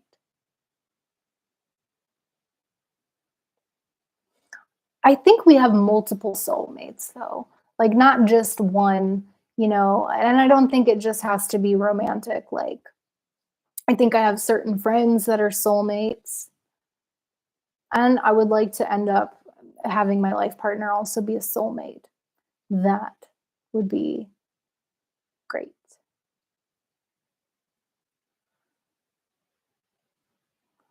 Why are we full of it, Marky? I missed something. Why are we full of it? Straight Talker says, need to make dinner, y'all. Thank you for your time. And Tara, look forward to communicate. Straight Talker, thank you so much for stopping by tonight. I'll be looking out for your email. Thank you for sending that. And enjoy your dinner. Megan says, dominant, but don't be a douche. When y'all say douche with an IE on, do you say it douchey? Or is douche spelled douchey?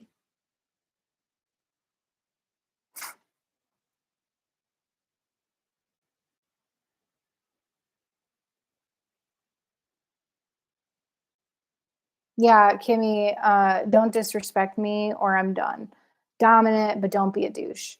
I agree with that. And honestly, that's something that I'm working on. It's part of why I haven't dated in so long, is because I don't want to take no crap from nobody.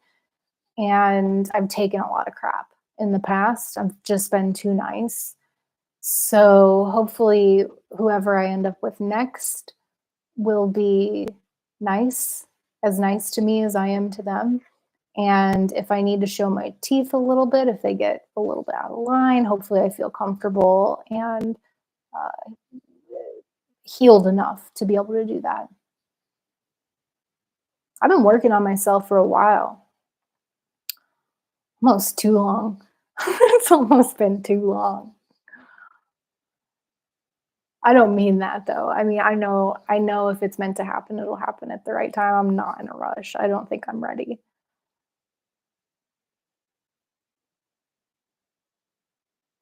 Gonzo says like he orders for you at a restaurant dominant or throws you around in the bedroom, Kimmy, because women say they want dominant, but there's dominant and then there's a total prick. This is a good question, Gonzo. I think I understand what Kimmy means, but I'd be interested to see how Kimmy responded.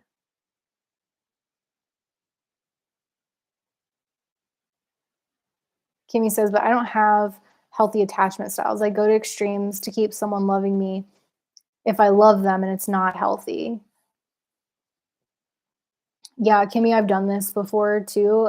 It's been so long since I've dated that it's hard for me to even remember, but I was engaged to be married at one point, and I think I did the whole I know. I accepted behavior that I would never in a million years accept today. So Eric says you have to break the ice from wanting nothing at all from the person you're speaking to.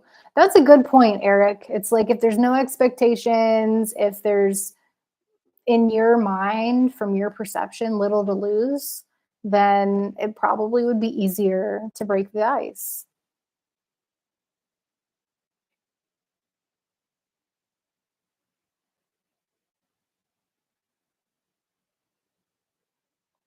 Kimmy is getting real with it. Throw her against a wall and have your way.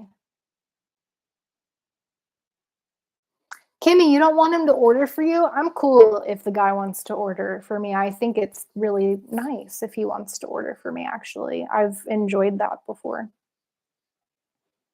Because I think this is why. Not only is he being assertive in a kind and respectful way, he's also taking interest in what I might like. And I also really like it when they want to share something like, uh, if he's like, ordering french fries and I'm ordering onion rings, for example, if he's like, "Oh, do you want to share those onion rings? You can have some of my french fries." I don't know why, but I like that. Or like if he's ordering an appetizer, definitely ask me what my thoughts on the appetizer are and let's land on something together because I have certain things I don't like eating like pork and shellfish. So I appreciate when the guy wants to like include me and also when he takes interest into what I want so that he can communicate it to whoever is taking care of us, like the server. I think that's really sweet.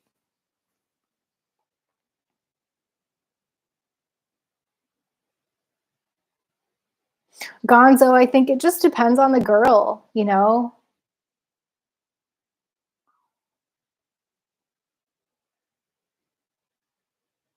Aw, Anne Marie, that's really sweet. You don't know they're a soulmate until it dawns on you one day as you look across the table at them. Aw, that's very romantic.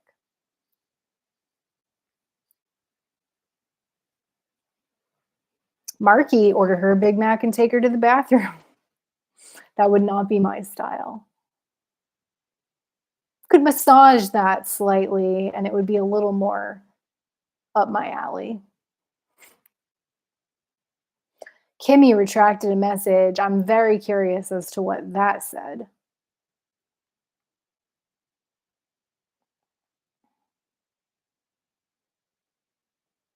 Okay, maybe it was just a typo. Gonzo's never understood the ordering for the woman. Well, Gonzo, do you at least let her order first then?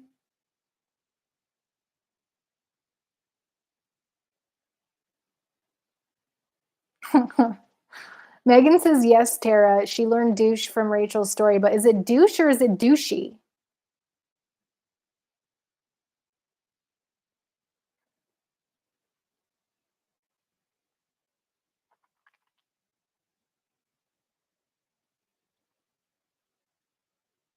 Yeah, Anne Marie, I heard once the number one determiner for divorce is contempt. I think that's definitely a line not to cross. And Anne Marie, that ties into resentment just in general. Resentment in general is the number one reason for going back to using whatever the drug of choice is. So I think I agree with you. I think contempt is definitely something to avoid for a happy marriage. Never been married before, so I don't know that I'm qualified to speak on that. But contempt is not something that I want in my marriage if I ever meet my husband.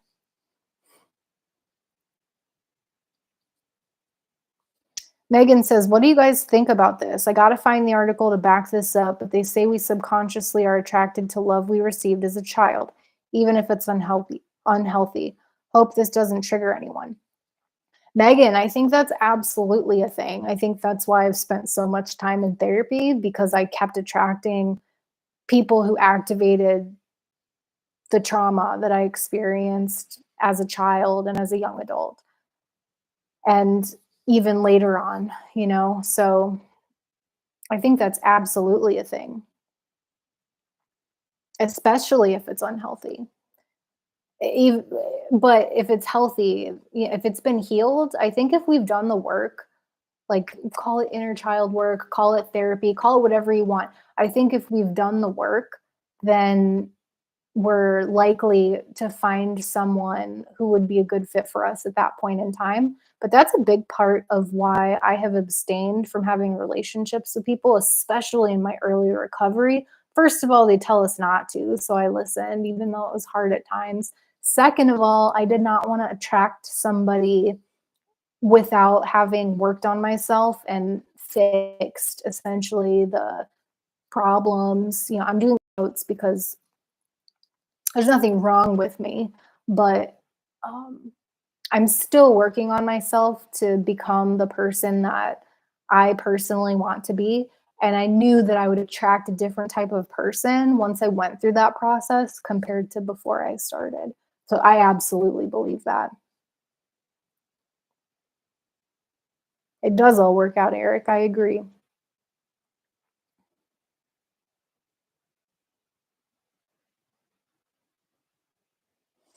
Rachel, enjoy your bath time. I'll see you when you get back.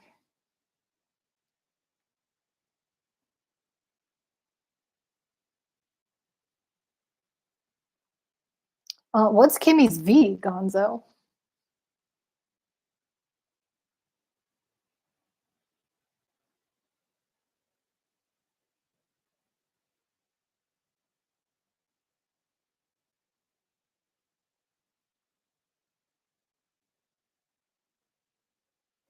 Kimmy, it's true, Megan. With my borderline personality disorder, I only feel intense love for whoever my current favorite person is. It's sick. I have no choice in who it is either.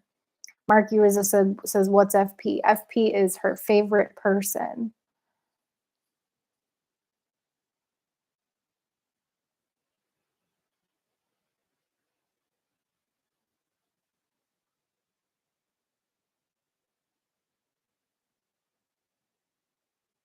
Oh, Marky figured it out.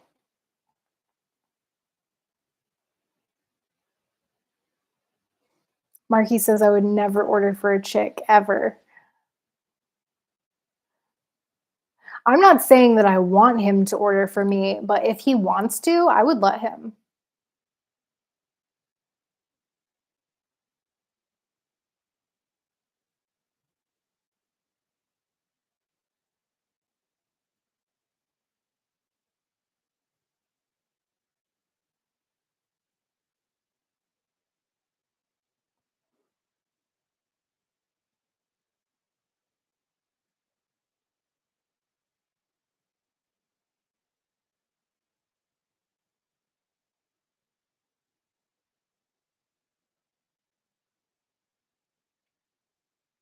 How's everybody doing?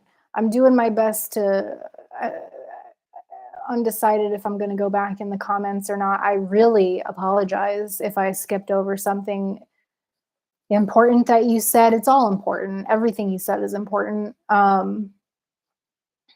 I appreciate everyone who's in here right now. I really am having a good time with you and want to thank you for being here.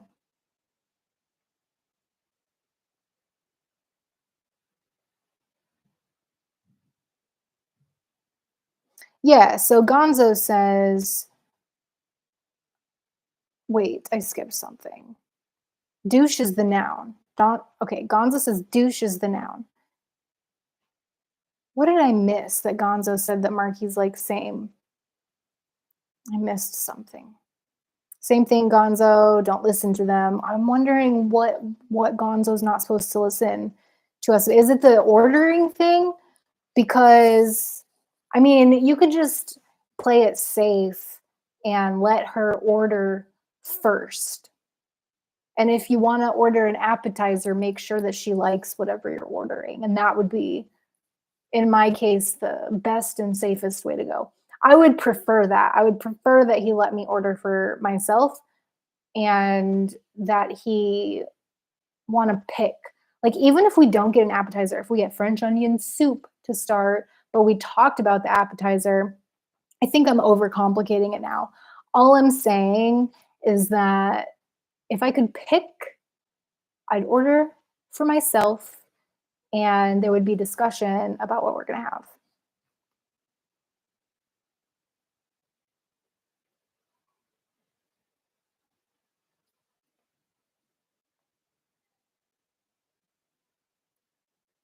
FP is definitely not an F pal. FP is definitely her favorite person.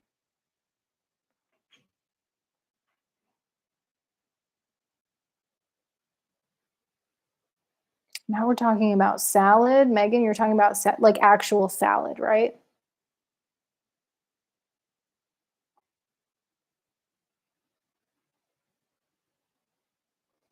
Anne Marie, gonna go hug her dad tomorrow. That is wonderful news, Anne Marie. That makes me really happy for you. I wish I could hug my dad tomorrow. We live in different states.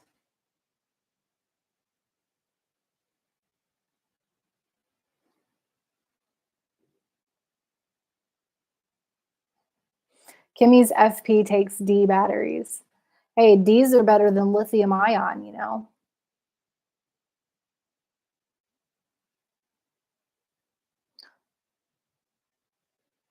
Okay, so Gonzo says, well, douchey is the adverb or adjective, depending on how it's used.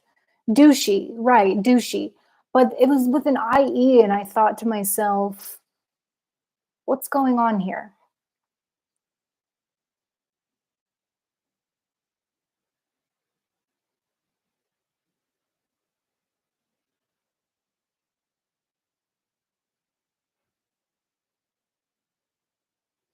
FP means, hmm. Well, I already guessed, Marky. I already know it means favorite person, but now you've really got the wheels turning. Um,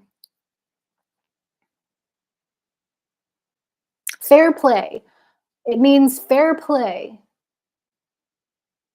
That might be a little too clean, but that's the first thing that came to mind.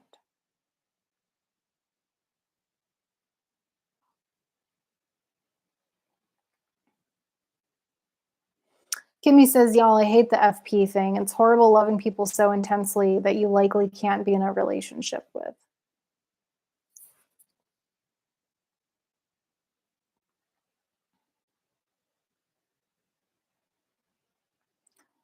Eric says, I would like someone who would speak the truth and not have a conversation just to speak and let time pass. Maybe a girl that speaks in substance.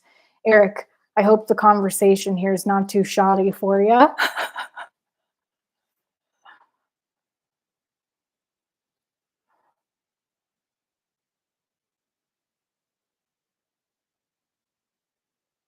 Slow mo, I wish I could hug my dad. He's been gone almost 7 years. Sorry, slow mo. I don't even know what to say when people share stuff like that, but I'm just glad you shared.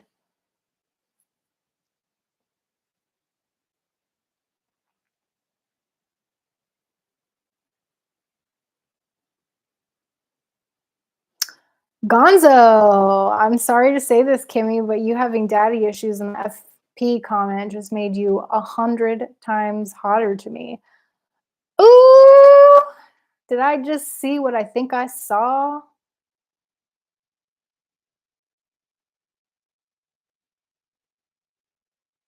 Marky, I think what you were saying before in Kevin's stream might have some merit, and you saw it first. Yeah, Kimmy, I want to see how you do respond to it.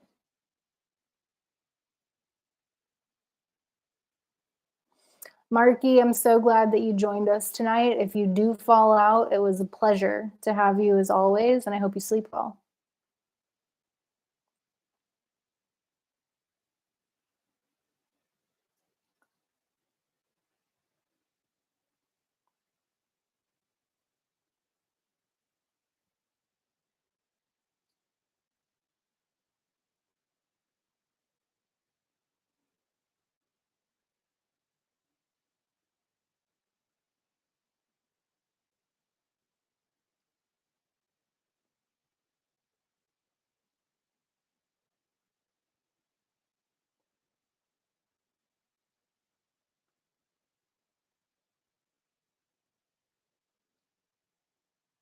Marky doesn't have any romance stories. Aw, I bet that's not true.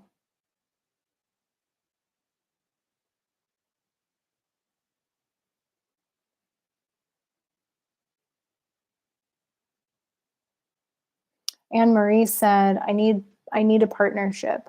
I know the first oh, I read that already. I apologize. I really need a bookmark for the comments. I wish that was a thing.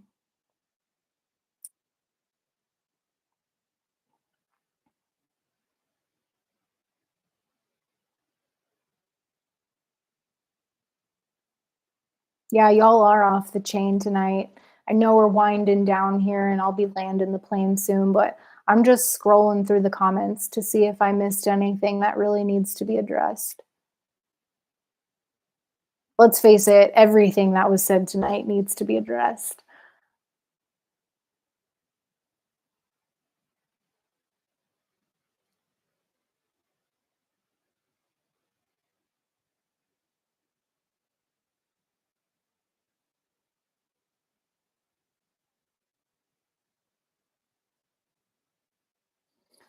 Well, I think I might have still missed some stuff. Um, I'm trying to.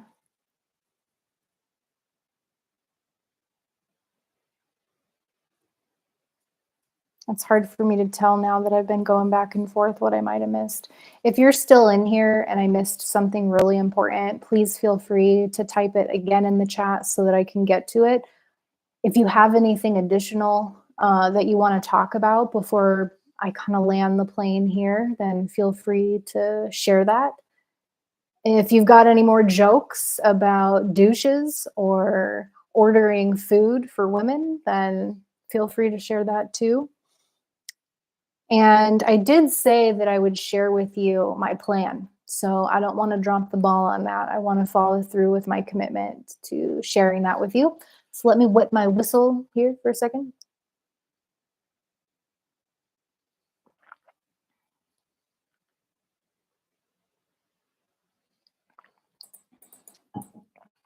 Okay, so I've been mentioning the past few times that I've been on how my nurse practitioner told me that one day I might be able to use marijuana responsibly. And while I have not made the decision on what I'm going to do yet, I am in the process of focusing on my abstinence as of today and as of tomorrow. And I mentioned a plan. And so this is what I have in mind so far. And please feel free to let me know what your thoughts are on this. Right now, as I see it, my life is not necessarily where I want it to be. Not that I'm not happy where I'm at in life. I'm actually very happy and content with where I'm at in my life right now. I just think that in order for me to feel even close to being comfortable with making the decision. So what I'm saying right now is I won't even consider or entertain making a decision about what I'm going to do in terms of using marijuana or not someday until certain things have been accomplished in my life. For example, I want my depression and my PTSD diagnoses to be completely lifted to where you can't even tell that I ever had depression or PTSD anymore. And that in and of itself could take a few months or it could take years. I have no idea how to predict how long that's going to take. I'd also like to have a comfortable job where I'm working a comfortable number of hours that work for me. And I want to move out of the place that I'm in now into another place. So I think that, well, I know I'm closer to the latter goals than I am to the prior goals. I'm closer to moving into a new place and having a job that's more stable. Money's not, I mean, money's tight, I'm not gonna lie, but it's not, I'm not worried about it. I'm just saying I would like to have, so a lot of you know that I've been training and certified actually to become a peer support specialist. I take my test in January and I'll likely work in the peer support field for a period of time as long as I like it and it works for me. So I am very close to achieving the goal of having a job that I'm proud of. Not that I'm not proud of Instacart, not that I'm not proud of collecting money on a project that I worked on in 2020. I am proud of those things. I just am ready to move on to the next thing. And so until I am established in my career of choice, until I move on into my next place of residence, and until my depression and PTSD diagnoses are lifted, I will not even be thinking about making, well, that's not true because we're talking about it right now. I have chosen to not make a decision about what I'm going to do until I cross all those bridges. So that's my plan. I'm interested to know what you think about it. Is it risky? Is it a good idea? What are your thoughts?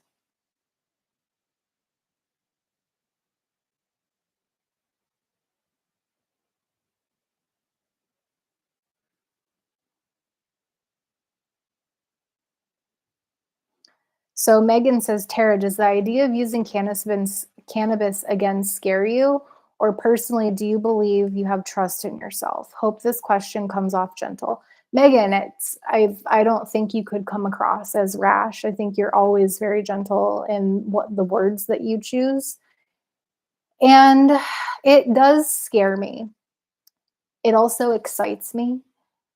And I don't know if that's my past addiction coming through the exciting side. I don't know if it's trauma that scares me. This is the way I see it. I believe that I was self-medicating because of underlying mental health issues, depression, PTSD. That really, when certain things happen in my life, that's when the substance use got really, really bad. And when I stopped drinking alcohol, because I knew that was a problem for me, even though I was in denial about it, I just started smoking marijuana more.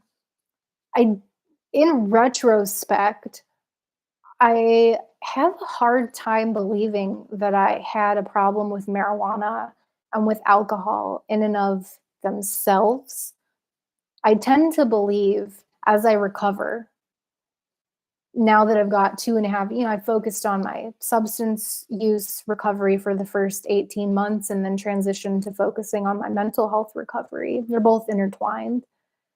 And I tend to believe these days that I was self-medicating with alcohol and marijuana because of underlying mental health issues. So my thought process at this point in time, and again, I haven't made a decision. I'm not going to make a decision anytime soon. But my thought is that The substance misuse was a function of my underlying mental health conditions. So if my depression and my PTSD are treated and resolved and those diagnoses are lifted, then perhaps I actually will, just like my nurse practitioner suggested and my peer support specialist mentor suggested, I might be able to use responsibly again. It's not out of the realm of possibility that I will, but it's also not out of the realm of possibility that I will decide that it's not a route that I want to go down. Does that answer your question? Gonzo says a good therapist helps me a lot. Mine helped with my PTSD and fast. She's awesome. That's wonderful, Gonzo. I think it's great that you're working with a therapist. I had no idea that that's a route that you had gone down. And I'd be interested to know how long you've been working with her with respect to your PTSD. And if I can ask, are there any other underlying mental health conditions that you have been treated for, if you feel comfortable sharing? Thank you, Slomo. I appreciate that. I've definitely put a lot of thought in it the past week.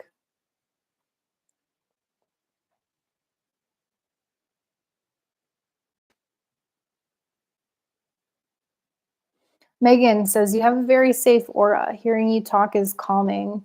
You'd make a great peer supporter. Thank you, Megan. I appreciate that. It's really refreshing to hear that my voice is calming.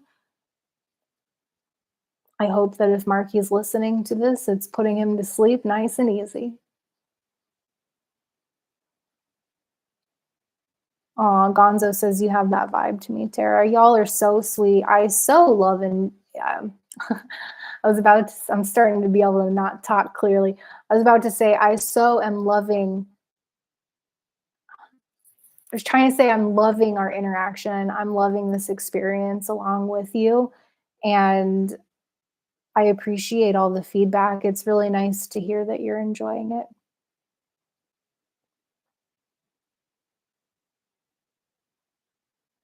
Eric says, I'm scared to look in the mirror in the future if all my goals are not met as I get older because I know time passes very quickly and I can't lie to myself. Hmm. Eric, do you have goals? Like, what kind of goals it sounds like you do based on your statement there. And I'd be curious as to hear what your goals are. If you have any, no pressure to make up anything if you haven't thought about it, but it sounds like me that you have, and I'm just wondering what kind of things you're wanting to accomplish.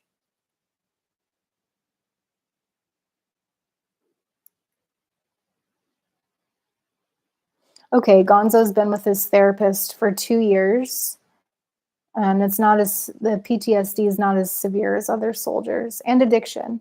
Yeah, well, it's certainly, nothing to minimize, and I wanna thank you for your service, Gonzo.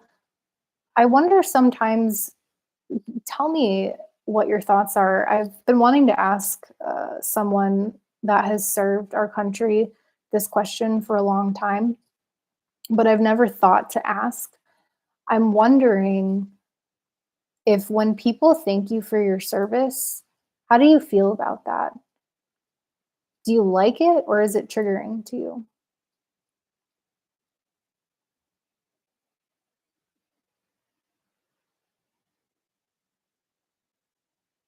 Megan, now the cheese is here. I can be pretty cheesy.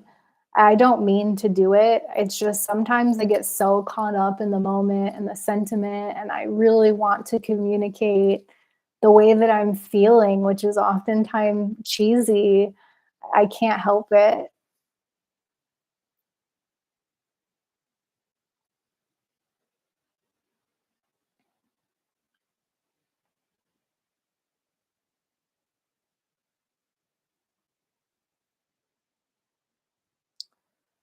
Well, I want to wait for Gonzo to reply. Maybe he has already.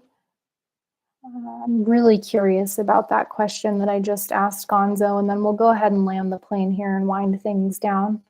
Been going for about 2.5 hours, but I do want to know what Gonzo thinks about do you like when people thank you for your service, or is it triggering? And I hope that question is not offensive. I'm just going to scroll back and see if I missed anything.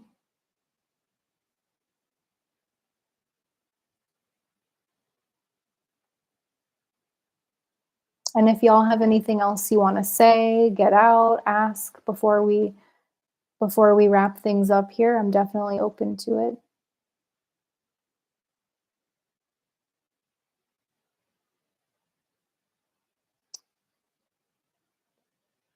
Definitely not triggering. Okay, I'm so happy because I wonder sometimes, it's like PTSD is so prevalent in the service, and so I just would hate to know that it could cause damage at all by thanking people for their service. Gonzo says, like me, I wasn't a combat vet or some GI Joe. I was and still am an IT guy. I set up networks. Right on. So then, Gonzo, I want to thank you for your service. I am so happy to see you in the chat. It's so nice to have you as a part of the community. And I echo that for everyone. I can't thank everyone for their service in terms of the military, but I'm happy that you all showed up tonight. It was a pleasure to host this after party. I think we all learned a little something about each other. I probably divulged a little more than I would normally feel comfortable with, but this is definitely getting me out of my shell a little bit. I'm also getting to know myself, and I will definitely be telling my mom not to watch this stream, because if she saw half of what went on in here, I would be mortified to hear what her thoughts were.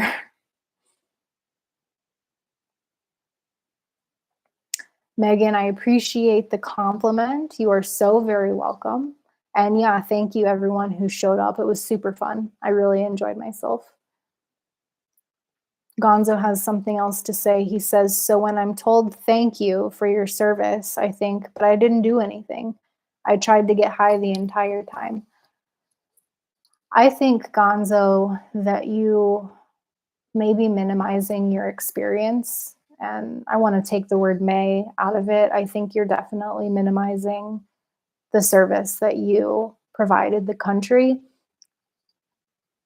I think it takes a lot of courage to step up and enroll. And you were deployed, like regardless of whether you were using or not. It takes an incredible amount of bravery to do what you did. And I thank you. I hope that you can accept the sentiment, but I can also understand that it would be difficult for you to accept it.